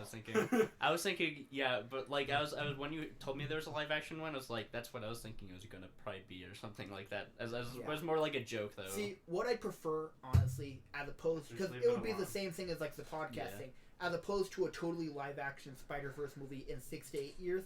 If in Spider-Verse 2 they have Andrew Garfield and Tobey Maguire voice their versions of Spider-Man in animated form. That'd be fine. Or I could see them maybe just pulling off a little short. Yeah, just something like that. Just something to satisfy the people, like, within the next, 2 years. Because I think at the 2-year mark, it's going to be too late. Anything past the next 2 years is too late. So if within the next 2 years they put out even a 15-minute short just to satisfy what the people want. Yeah. Because I don't need it to be live action. In fact, I'd rather prefer probably animation. Because then you can get the suits just right. Well, and you can not have to worry too much about age and stuff like that. Like, the people want to see it. Mm-hmm. For sure. No doubt in my mind. So, there's no story for a full-fledged film. Not that we know of. They're trying. And there's not really even a story for a short. But no matter what they're gonna do, as long as all 3 of them are together for this at least 10-minute short, where people will be fine. I'd rather see it Into the Spider-Verse 2, but granted, I'd still watch it if it were live action. And like press-wise, seeing all 3 of them doing press for that movie would be awesome. Absolutely. God, just the personalities. Yeah. So. But anyway, that's what Sony's currently looking at. I'm pretty sure, confirmed it. Because Tom Holland did that interview where he was asked if he'd want to do a live-action Spider-Verse. He was like, this is the thing that's great about Far From Home, blah, blah, blah. Yeah. Gave a non-answer, and I think Sony, a day later, said, we're working on it. Yeah. Basically, if it's not a direct no, then there's obviously going to be I'm pretty sure, I could be wrong, I'm pretty sure, after that went trending, Sony confirmed that he was iffy about it because we're developing something. Yeah, it's like, hey, we got an idea just, to let you know. Yeah. But anyway... That's that news. Moving on to gaming E3 stuff. So, we're about an hour and a half into it, so we'll probably try and crank through this stuff fairly. But, starting with the E3 stuff, Halo Infinite, there's a trailer for that, which, I'm going to be honest, I'm excited for. Because I'm a Halo fan. And Halo 5, I wasn't happy with. This seems more back to base. Or back to basics. But what did you guys think of it? I didn't see it. My only knowledge of Halo is Halo 3, and it was like back when it came out, which was like when I was 6 years old, so I didn't really remember much about it. They all look the same to me, so I can't really have much of a justifiable opinion behind it. Yeah, and I'll say, having played all the game, I don't think they look the same. I think some look much better than others, and that's not a graphics note. That's a design note. Okay. Halo 4 took risks in designs that I was like, I'm okay with that. Then 5, it was like... Then the suit is the same suit he wore in the first game, basically. Just with better graphics. Okay, just so I'm like, revamped. ooh. But anyway, Sweet. I have not a clue what the story is for it. It's kind of confusing from the trailer, especially where in the timeline it is. Like, no matter what, it's gonna have the hype and it's gonna do well as far as like selling. So they don't really have to do much. Graphically, I'm on board with it. And the thing that interested me is from the trailer, it was from the point of view of not Master Chief. So if there's a game where it's like Master Chief and just a normal dude, and it focuses on the character of Master Chief, fuck yeah, I'm on board with that. Yeah. Because that's one of my problems with Halo, which it's one of the reasons a lot of people play Halo. It's a lot of go here, shoot stuff. Now go here, shoot stuff. Go here, shoot stuff. I'd love to see a more character-driven Halo game. Reality is do we see that? Probably not. Probably not, but it's still gonna be. That would be interesting. I mean, it'll likely still be that go here, shoot, go here, shoot. Which, having played all the games, is fine. I just think it's repetitive, especially now that they're not spending as much time with level design as they did in the earlier days. Yeah. Because the levels were like kind of interesting, and they put so much time in the design. Like wait, Halo did it 3, have a release date or? I didn't see one, but there might be. I'm guessing it'll be probably holiday. Probably, but like Halo 3, I want to say they spent a lot of time on level design because one level you'd go through this map, and then the next level would be you backtracking through that map. Oh, that's not the same map. That was Halo 3. It's holiday 2020. So you still have a year and a half. Yeah, which I'd rather them take their time after 5 to make sure they nail down whatever they want to do with it. Like know what they want to do with it too. Anyway, I'm more optimistic for Halo Infinite than I was with 5 and 4. Which 4 I was pretty optimistic with. Yeah. This one I'm more optimistic towards. That it can be good. Yeah. Sweet. Because I feel like Infinity Ward, they've done 2, if you count... Did they do Halo Wars 2? Yeah, Halo Wars. Then they've done 3 Halo films now that have not been received well. I want to say that's why they're taking extra time with this one. To try and make the fans happy with it. So if they do that, then it could be good. Because they just kind of... But if they take... Like, so they announce it a year and a half prior to its release, and if it still happens to be bad, then the franchise is over at that point. Yeah. It's just kind of... So, or at least like a reboot or something. Yeah. But anyway, now moving on to the Avengers game. So what do you guys think of that?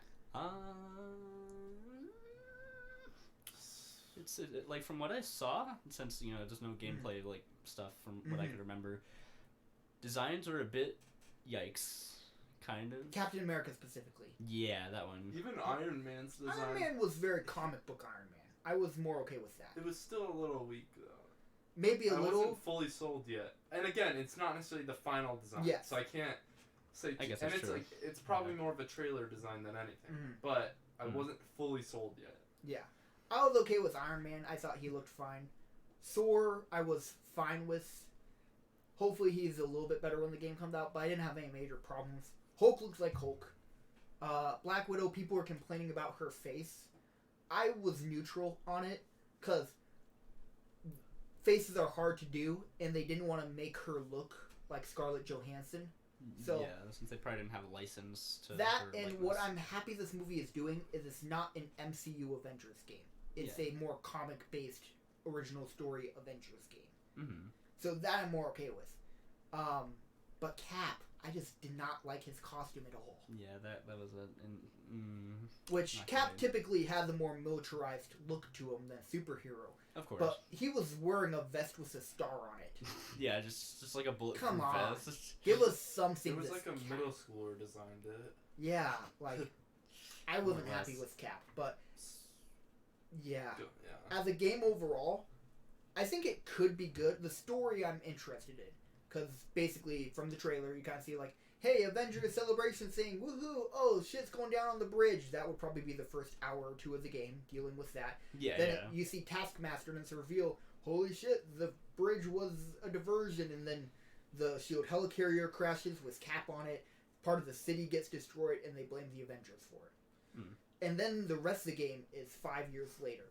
So odds are 95% of the game will be that 5 years later, Avengers need to reassemble for whatever. Yeah. That I'm intrigued by. That could be cool. Because it's a world where the Avengers have been established, the Avengers have been ended, and now they need to come back. Yeah. That kind of intrigues me. Yeah. In terms of the villains, Taskmaster can't be the only villain, so I'm guessing we could see Masters of Evil, which could be interesting, or a bigger kind of organization, or Doctor Doom would always be awesome to see. But for me, this feels more like an Ultimate Alliance 3 than the actual Ultimate Alliance 3 does. And that makes me kind of excited for it. We'll see. Yeah, it could totally suck. And honestly, it was Insomniac who did Spider-Man, right? Yeah. What Insomniac did with Spider-Man was so incredible that I don't think this will live up to what that was. Oh, absolutely not. No. So it's rough that this is coming after that. It's one of those games where I don't think it's going to be worth $60. I think it's one of those games that when it goes on sale for $30, yeah, sure, it's worth it at $30, but I don't think it's going to be a $60 game. But yeah, and it depends on, in my opinion, how long, because it's a campaign game, how long that is. If it's a 12-hour campaign or a 30-hour, that could depend more. Even at a 30-hour, I don't see it as a $60 game. I feel it's going to be strictly repetitive. Yes, and I think what they're hoping will break that up is that you'll play as multiple Avengers. Different Avengers, but... But still, I see what you mean. It's going to be a beat-up AI kind of game. Which, to be fair, Spider-Man but Spider-Man has a swinging. Spider-Man has a lot more offered. Yeah. So.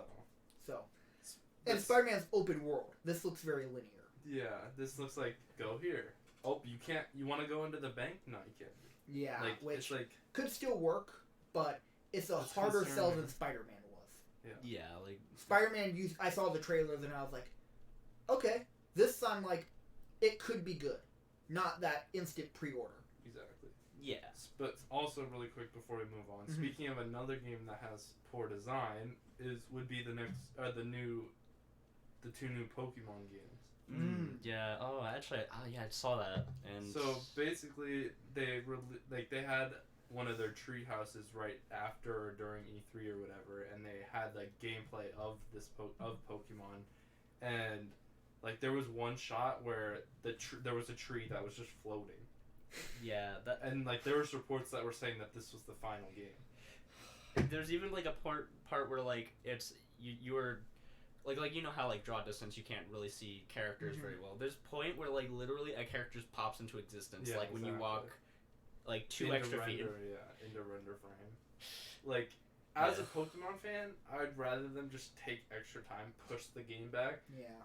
But they're trying to release it before the holidays. Well, and also they had Let's Go already, so that's technically a Pokemon game that could allow them to take more time on this.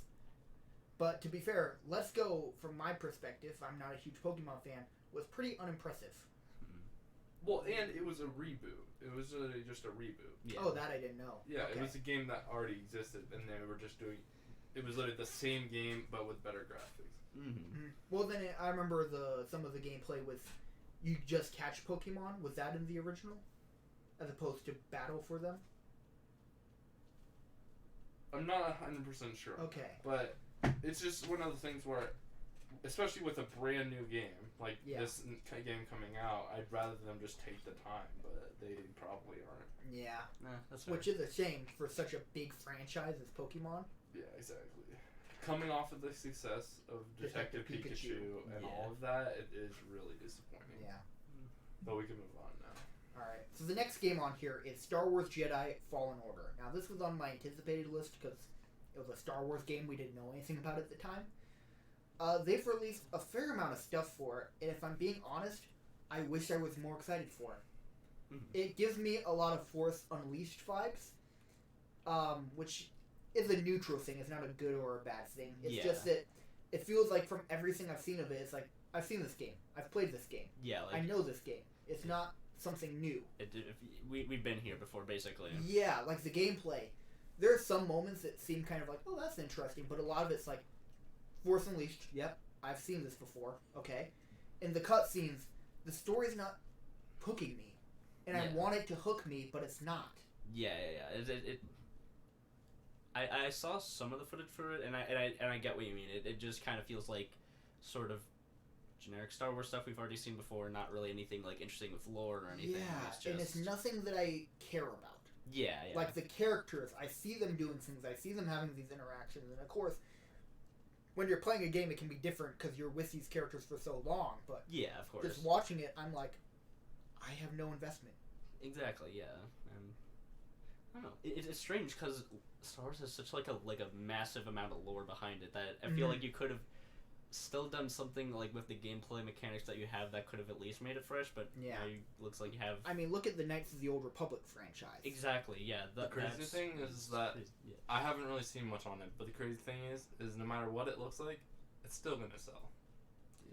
Yes, but it's how well does it sell? Because at the moment, Star Wars ain't that hot. That's true. We're kind of at a point where, at least during the prequels, there are people who are like, fuck the prequels, love the original trilogy. Now we're at a point with Star Wars where it's like, hey, they have all these movies, fuck like all but 2 of them. It's like, but everyone disagrees on like which 2. Yeah, that's also the other thing. Is But like no matter but all those movies still get seen. Yes, but a $60 game's different. I'd also like to mention, Star Wars maybe not doing so hot, but like I feel like there's a difference between like with the movies and games because I think we all forgot about Battlefront and that massive fiasco, and just and the fact that it's still being owned by EA of all people is. But I will say, something. Battlefront was multiplayer. Mm-hmm. This is a single player game, at least from what I know. So EA can fuck it up, but there's like a wall on how far they can go with their fucking it up. Yeah, they could break down that wall. It's EA, but that's what I was gonna say. It's like EA have done so, and maybe will even continue to do so in the past. Yeah, like I still am upset with how they treated Titanfall, cause like especially because I've since then reread like analysis of that specific like year and how they treated it, and it's like they did not give a fuck about Titanfall 2. Titanfall 2 got burned more than most any other game I can think of. Yeah, pretty much. Like, it's if you've played it, it's a great game. I really like Titanfall 2 a lot. It did not sell worth dick. Well, and in turn, the servers didn't last. Exactly. Now 2 weeks no after point in your playing $60 release, you can't really play because it takes 30 minutes to get into a game. I mean, I did a stream over winter break, and it takes a while. It's Halo Master Chief Collection was worse, but it still takes a while to get into a game. And even then, it was a coin flip of who you're playing against. You're either playing against hackers, bots, people who have not stopped playing the game since it came out. So it's like, unless you're mad skilled, you don't can't. have a good time. Yeah, you don't have a good time. You wait 30 minutes to get in the game, you get in, and you just get killed by hackers, overskilled players, or you maybe get a couple kills on some bots, and that's it. Yeah, it's not a game that you can go to GameStop for and be like, oh, that's in the clearance bin. Heck yeah. I'm gonna go knock this up. Which, to be fair, I still have to finish it. From everyone I've heard who's played the campaign, it's one of the best campaigns to have come out in the past 10 years. Interesting. But no one talks about it because no one's played it. Yeah, because and that's so upsetting. What I've played of it, I've enjoyed. It reminds me of like Halo 1, 2, and 3 story. Yeah. But no one's played it. So it's kind of it's really upsetting. Fell under the radar, I guess. Yeah. But anyway, next on the list, which I think we're probably all excited for, is Cyberpunk. Oh yeah, it looks so I knew nothing about the game until E3. Well, me either, but it looks so good. Yeah. Like, I am... that's the game on this list, that and Halo Infinite, that I'm most excited for. Yeah. That and Halo. I've got... Yeah, like, this is definitely one I'm excited for, and another one that we'll probably be talking about. But yeah, like... Can we also add the Outer Worlds to the list? Oh, okay. Outer Worlds. That sounds familiar. It's basically a space Fallout. Well, let's talk about that now, while we're kind of on that kind of vibe. So, I'm not aware of Outer Worlds. At first, I thought you were talking about the new Pixar movie that's coming out next year. Oh, no. Yeah. But Outer Worlds, tell me about it. So, let me show you some screenshots just so you have... So, basically, it's like a space-themed Fallout game, essentially. I have seen this. Okay. It kind of... So, like, the concept makes me think, like... So it's like you go around to like different... It's like literally if you were to take a Fallout game and then just transfer it to space. Yes. Yeah. So, I have heard of that. And what I've heard does make me... Again, I could be wrong because I have not done a full look at it. But from what I've seen, it gives me No Man's Sky vibes. Yeah, I was gonna say the same. For me, it's No Man's Sky, Fallout, and Borderlands all together if it had a baby.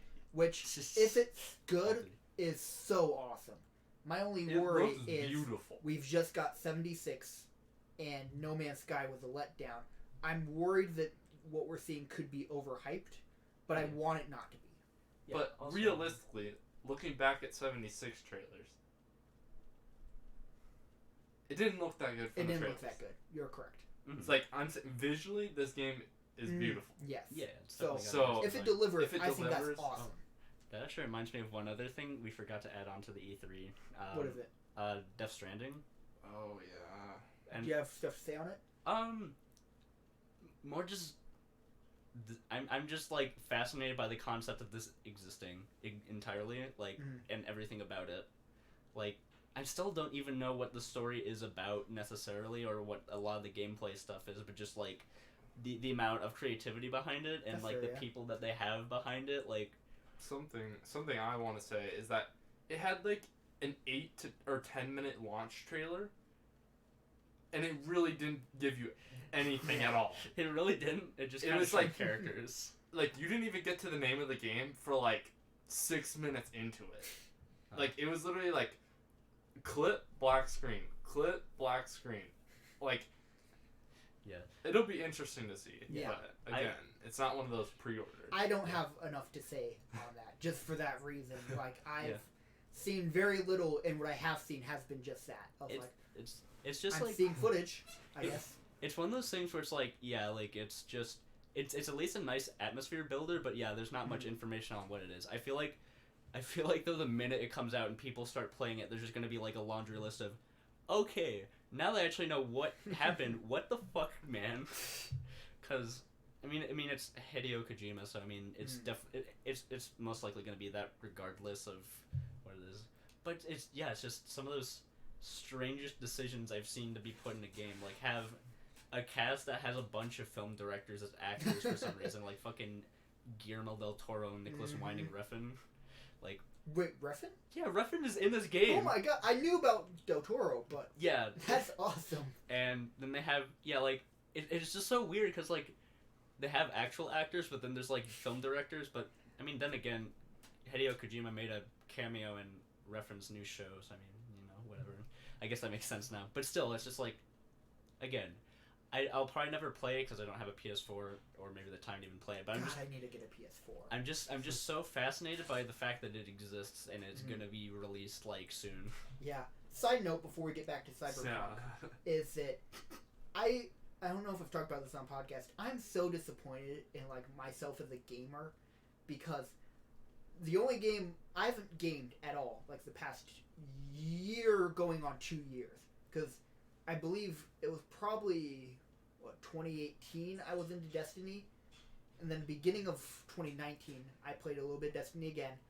Didn't do any gaming until this past May, June when I got back into Injustice for a while. Got busy with stuff, and now I'm only playing another game, but it's like none of those games are aside from Injustice really like AAA titles anymore. Yeah. And it's like, I'm playing games like a year or two after they've come out. And it's like, I have nothing new. My entire Xbox library, I'm like, oh, I want to play that? No servers. How about that? No servers. It's like, I have a good amount of games. But in reality, what I can actually play, I have like 3 or 4. It's like, that's disappointing. Anyway, back to Cyberpunk though. But Cyberpunk, I'm getting like future GTA vibes. I'm so excited. Basically. But it looks awesome. Graphically, just beautiful. Keanu fucking Reeves. Yeah, I hope he is an actual character and isn't just like some kind of like side thing. I'd love it if he's like your instructor for like the beginning game. I feel like he's definitely just gonna be a side thing. But yeah, I associate him more to like when Peter Dinklage, Game of Thrones. Peter Dinklage. Yeah, Dinklage. I couldn't think of the last name. When Peter Dinklage was in the first Destiny. Yeah, where he was just so like it's a main actor technically in a game, not the biggest part of that game though. He just came in for a couple of days and recorded some lines.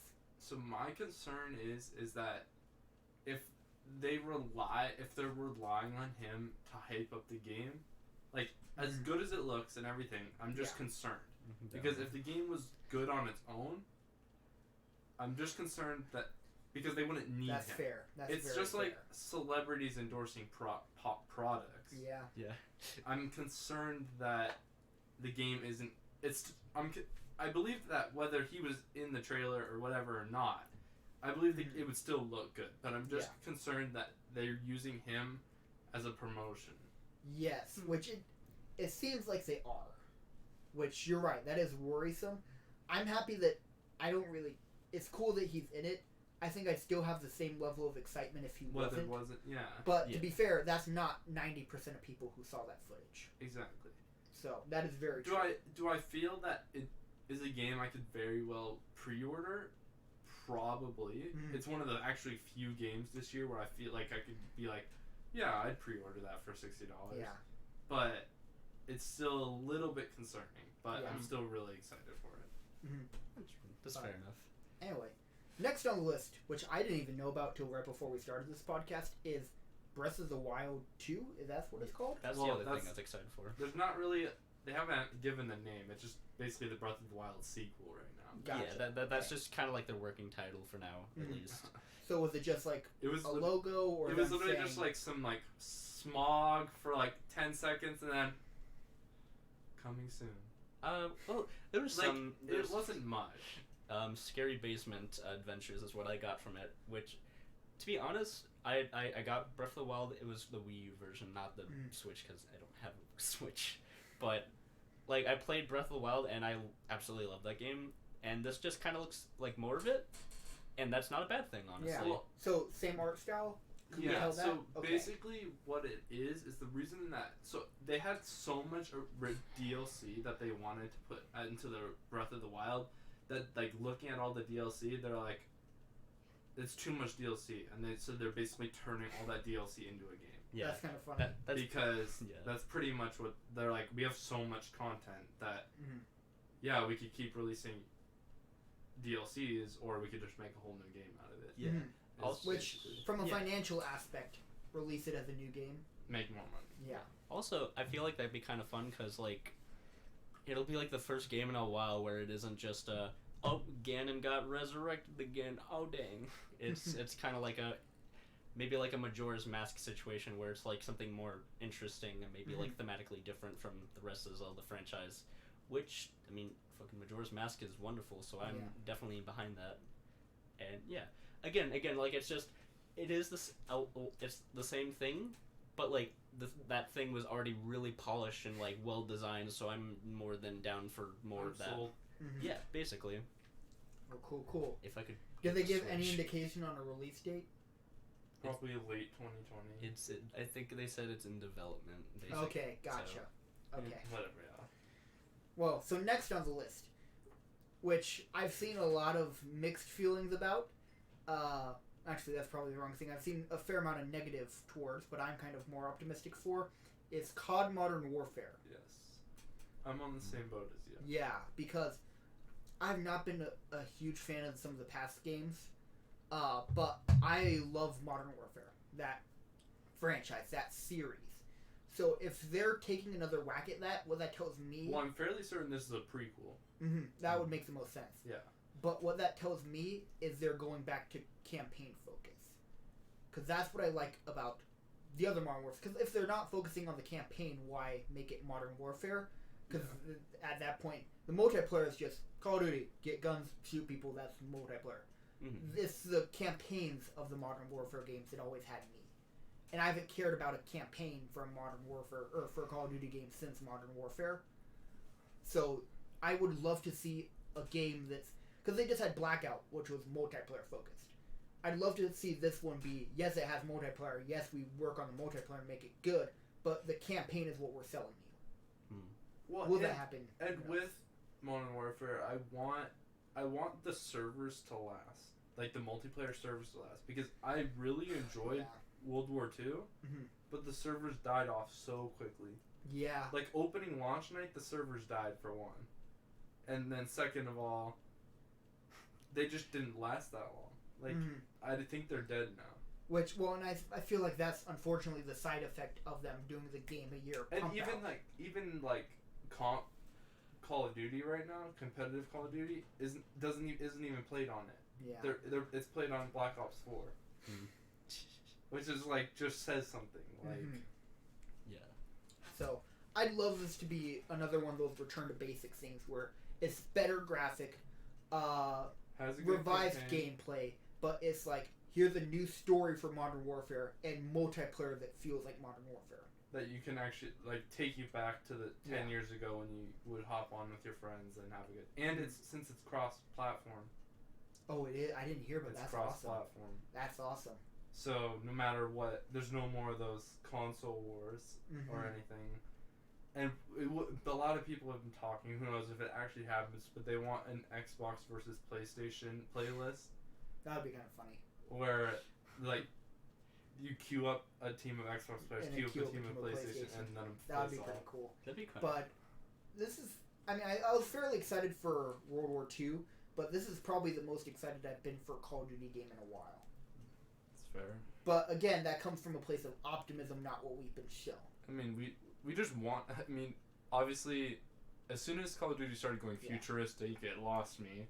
Yeah, and I was again optimistic for that. I just don't think it delivered. I think there's a world where there could be a good futuristic Call of Duty. I don't think that's this one though. Yeah. I think it could work, it just didn't. But their thing was, well, we'll just try again, and it still didn't work. Well, we'll try again, it still didn't work. Yeah. But, alright, we'll go back to non-jetpacks. Yeah, and I will be fair, my optimism comes from a place of nostalgia. Exactly. Probably not a place of common sense and reason. But it's there. It's like, should you be optimistic? Probably not. But Am I optimistic? Yes. Because of how well the remastered did. Was that 2 years ago? They remastered? Was it? I think it was like a year and a half ago. Year and a half ago? And that sold better than the actual game they released that year? Yeah. So I'm hoping that told them people want this. So I hope that means they deliver. But that could also mean it's a cash grab. Mm-hmm. But the nostalgia that I'm feeling is telling me, just seeing Price at the middle-ish, end-ish of that trailer had me go, oh shit, this is what I've missed. Yeah. So, whether that's actually what they deliver or not is another thing, but I'm optimistic for it. I've seen a lot of people online not be, but I'm optimistic for it. So, next game on here is Doom Eternal.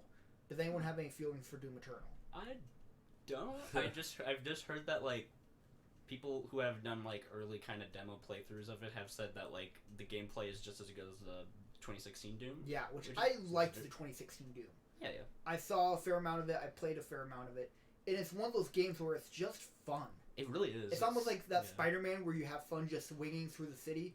Doom is a game, especially the most recent one, where it's fun just to run around shooting demons. Yeah, that's just fun. It just has a nice energy to it. And and it's so hard to explain to someone who hasn't played it, but it's just that mindless, I feel satisfied right now. It's like there's a lot of games where you have to do duck and cover, but this one kind of throws that away since you can get health from killing enemies very easily. So you just have this, just fly all over the place, kind of carelessly shooting, and you'll most likely be okay in the end. And I'm not a Doom fanboy. I just acknowledge that the gameplay's fun. I actually don't know really the story of Doom.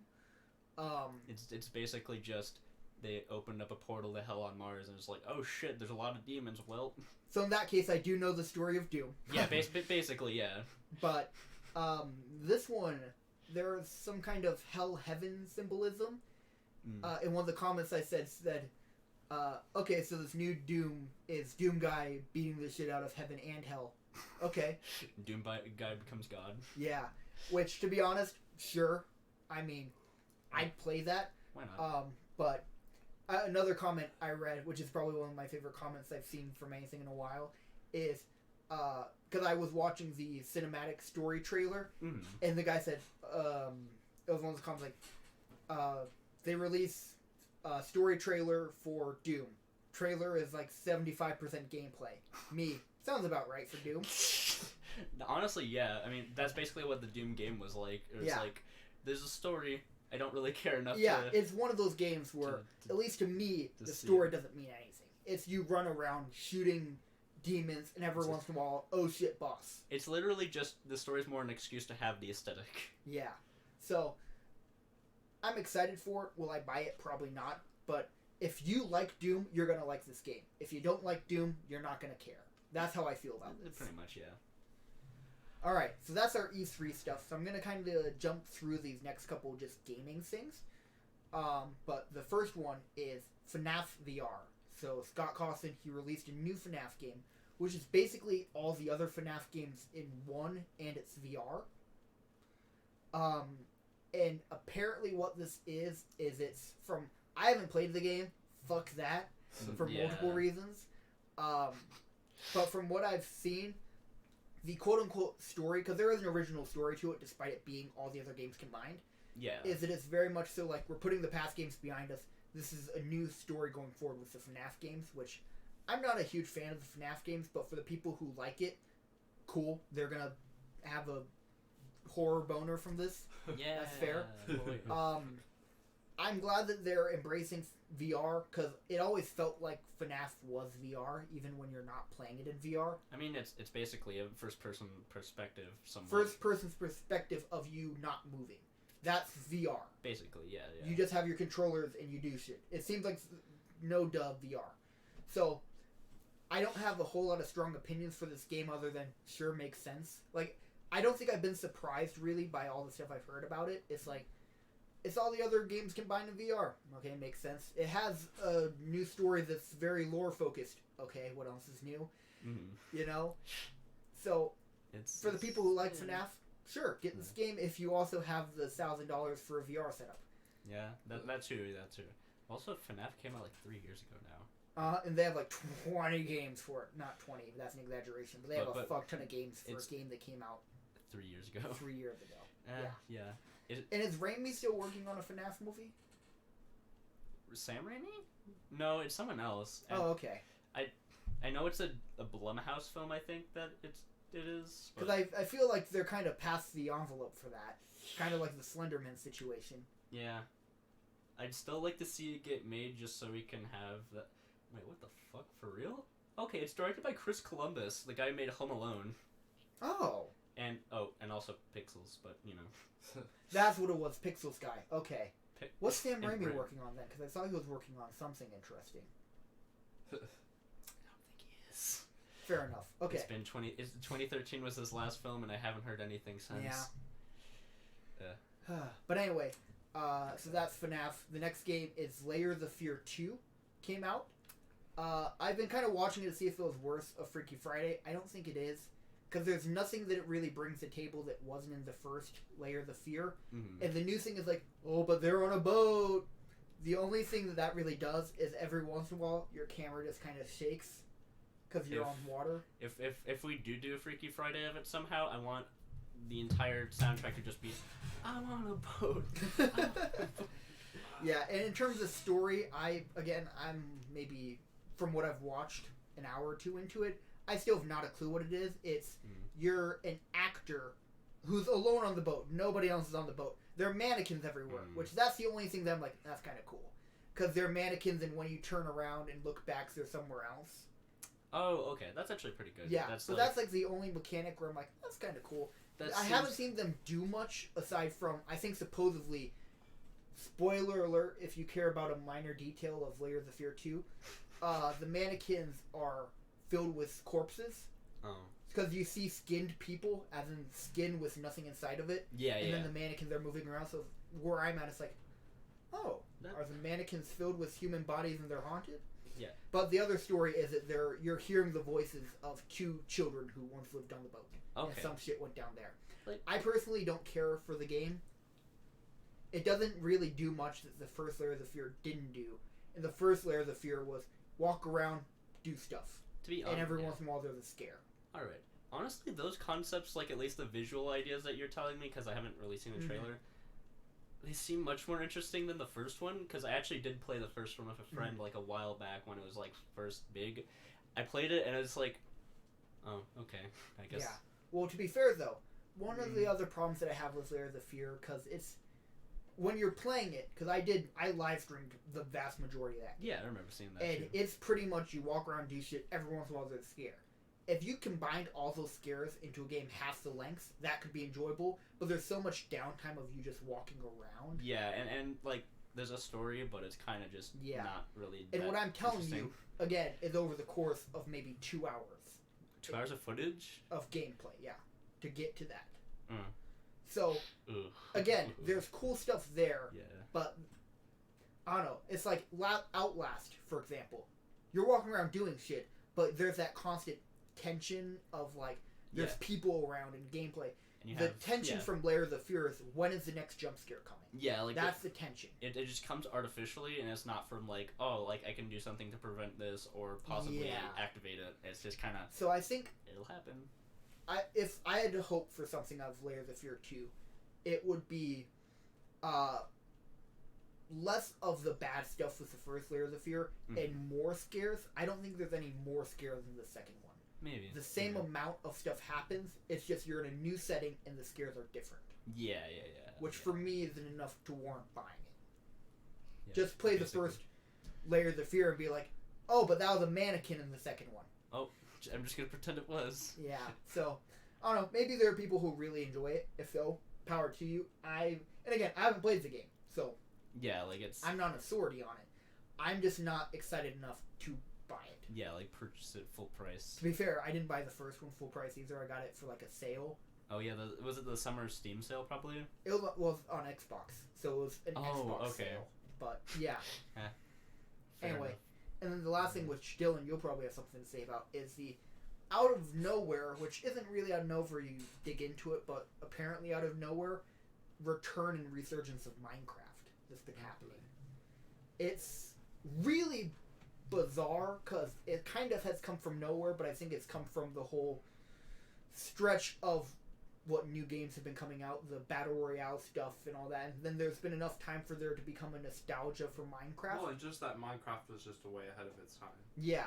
Mm-hmm. And I'll be honest, I've personally gone back to Minecraft the past week because I've seen so much Minecraft. I'm like, man, I miss this.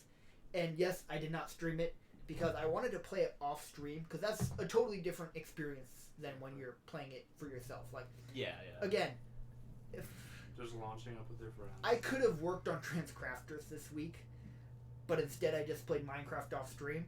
Sorry, but with that, I realized how much I enjoy Minecraft not streaming. Because when you're streaming, you have to have this energy and you're constantly commentating. Do something. I was able to do stuff that I couldn't have done on stream. Like an example of this, I spent 3 in-game Minecraft days fishing. Mm. Like literally, get out of bed, I had like oceanfront property, walk out there, cast a reel out. Tug, pull it out. Then sun went down, went back to bed, rinse, repeat for 3 Minecraft days. How boring would that be on stream? I wasn't talking. I was just... I see the little particles. Ding! Pull it up. Cast it back out. For, that's what, like 30 minutes of real time? I think it's like a 15-minute day. So, yeah, 45. Minutes. That's half a stream of Minecraft right there. Can you imagine half a stream of me not talking, just fishing? Yeah, How boring that is. Like, farming. I've spent so much time just working on a farm. That's stuff that you can't do. Oh. Literally, I had to drag cows from, like... 10,000. Yeah, to the point where I had to go out with my wheat, pull them like halfway back, run back to my house, go to sleep, come back, pull them another stretch, go to sleep, pull them back again to get them to my house. Yeah. You can't do that on stream. Because that would just seem boring. Yeah. But it's fun, like, by yourself, because you get that sense of the progress that you're making. Exactly. And that's why I've really enjoyed playing Minecraft off stream and just playing it, because I don't have to focus on commentary. I've been listening to podcasts, and I've just had the podcast on the background while I'm playing the game. Yeah. And I've been having the time of my life doing that. And honestly, like, I'm starting to even remember, like, when I was playing it, like, back when I had the PS3 version, not, like, the PC version, but, yeah, like, stuff like making that farm, and, like, I remember at one point I decided, like, I'm just gonna make a little seaside castle, and, yeah, like, and that lasted for, like, a few days, and it was just a fun experience to just have that grind, kind of. And also, aside from Transcrafters and winning Minecraft, I haven't played Minecraft since my freshman year of high school. Like, really played it. Because that was when we were doing genuinely. New Gen modded Let's Play on the channel here. Watch it if you wanna. Yeah. But then after that ended, I was like, okay, I'll work on Season 2. Never happened, because it's hard to get a group of people to do anything, let alone the group of people I was working with at the time. Yeah. So that didn't happen, but... So I just focused on Transcrafters and eventually did the live stream series Winning Minecraft, but I haven't played Minecraft other than those two things since New Gen ended. Which enough has been added to where it's like, I know maybe 50 to 60% of the game now. Whereas back then, I knew 96% of it. Yeah. Like, if there's a fact I didn't know, I'd be like, really? Yeah. So now it's to the point where I'm like, the fuck is this? Yeah. What do I do with this? And I literally just have stuff in my house right now that I crafted, and I don't know what it does. I just had it because I was like, I have the materials to make it, and I don't know what it does. Make it. Okay, I'll make it. So I have like, because they're like new furnaces too, and like workbench type things, like a loom and a whatever the fuck. There's a stone carver for stairs and stone stuff. Like, there's stuff that I'm like, okay, I'll make that. What am I gonna do with it? Not a clue. I'm gonna make it though. Like, Yeah. it's to the point where there's stuff where I have literally my laptop next to me, so I can be like, Wiki. what is an observer? Just stuff like that. Wonder what that is, huh? Like, and there's stuff where Search like, it huh? And like, I got a Heart of the Sea, and I saw it and I was like, the fuck does that even mean? I have an item that's like, oh, you got a Heart of the Sea in a random chest, and I'm like, is that a big deal? Is that a little deal? I don't know if I should be excited right now. Yeah. Because I had not a clue what it was. Yeah. So enough has changed where it's a new game to me as well. Yeah. Like it's But- something like, because of like updates, probably it's just like, hey, it's not just the vanilla I experience. mean, there's the anymore. Great Barrier Reef now in the game. There are actual fish dang. in the water. Like, Joe, for real? Oh, yeah, sweet. there are salmon, there are cod, there's You can see it. dolphins, there are turtles. You can. There's a bamboo forest with pandas. Like, all that stuff's in the game now, and it's like, it's Pandas. a totally new experience. Damn. Villages, I'm excited, look so different. Yeah. And each biome has their own designed village, which, why was that not introduced when Villages came out? I've been wanting that forever, but there's just so much in the game now where it is a new game, and I love that. I'm learning stuff about Minecraft, which again, hasn't happened in like 4 or 5 years. Yeah. But, anyway, Dylan, did you have anything to add to that? No, you summed it up. I just kind of started talking, and I was like, that was a little moment of passion that I just got to throw out. This is beautiful. This is Yeah. beautiful. But it's also like, Minecraft's such a game where, like, when we were playing it, it was always that thing of, you play Minecraft, lame-o. Like Whereas a now, joke like, now. people are like, You don't I play. kind of want to play Minecraft. Yeah, that's a it's, thing. It's made a full circle thing of, like, it was lame to play Minecraft.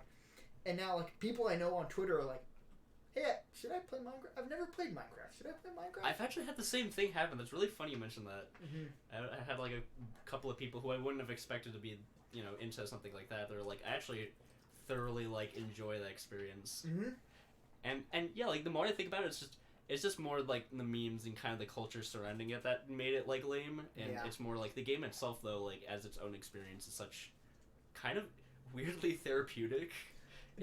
I've argued that for years, that Minecraft is a great therapeutic game. Yeah, Because you can put so little attention, like people like Call of Duty, because you just run around shoot stuff and you can have your mind on other stuff and use it to relax. Minecraft's the ultimate game for that. Yeah. You can literally mine for hours, and that's just you digging. Yeah. You can, if you want to do something more creative, build a house. Like there's, Yeah. it's such Creative. a therapeutic experience playing Minecraft. Yeah.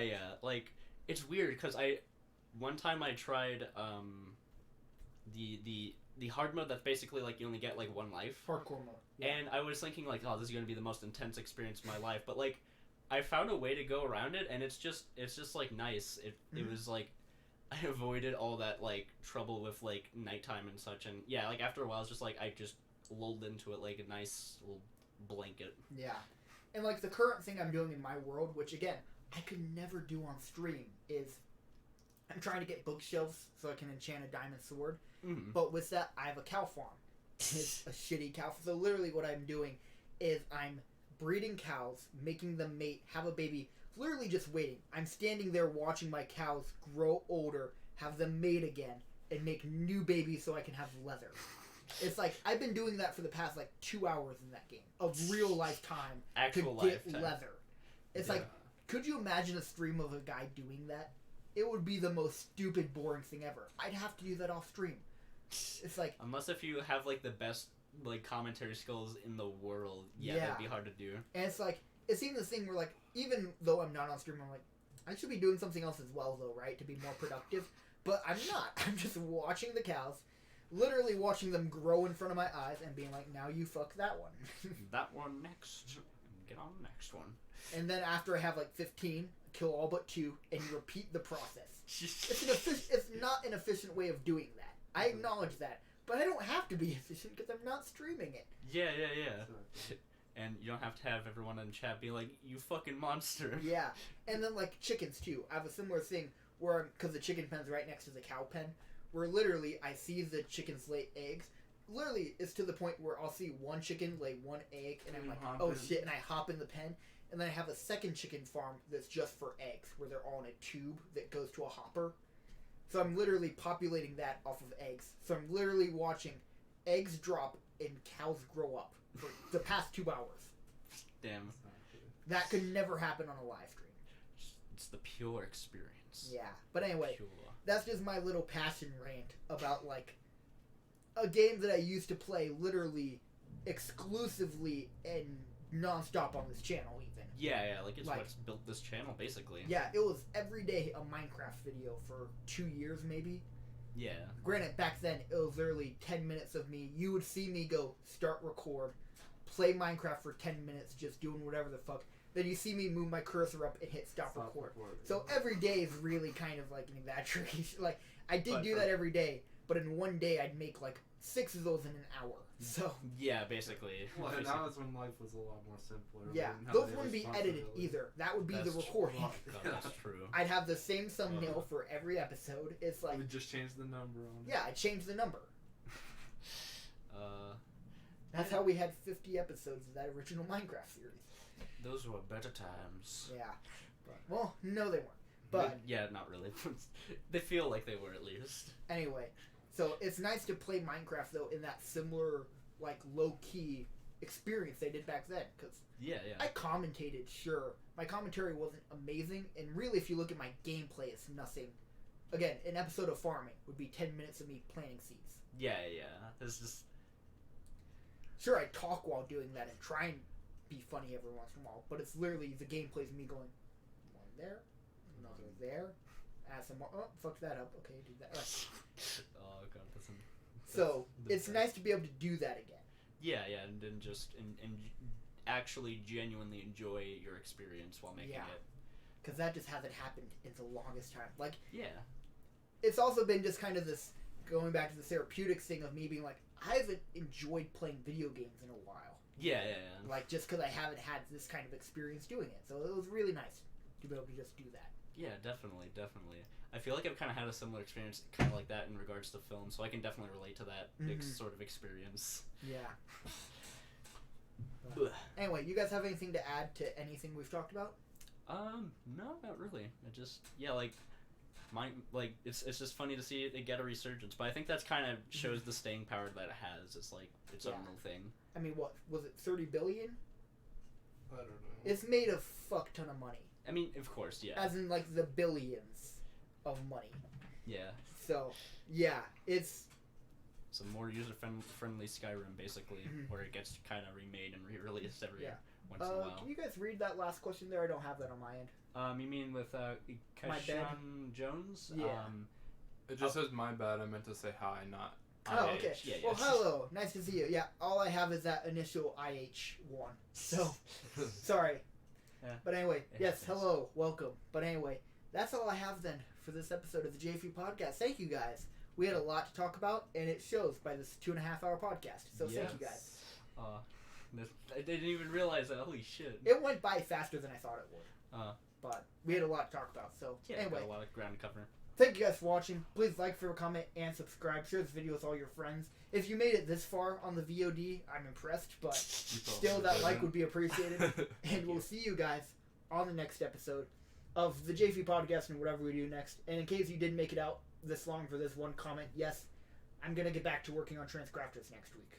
So it should be out fairly soon because I'm already halfway done with it. But anyway, thank you guys, and I'll see you guys later. Bye-bye. Bye.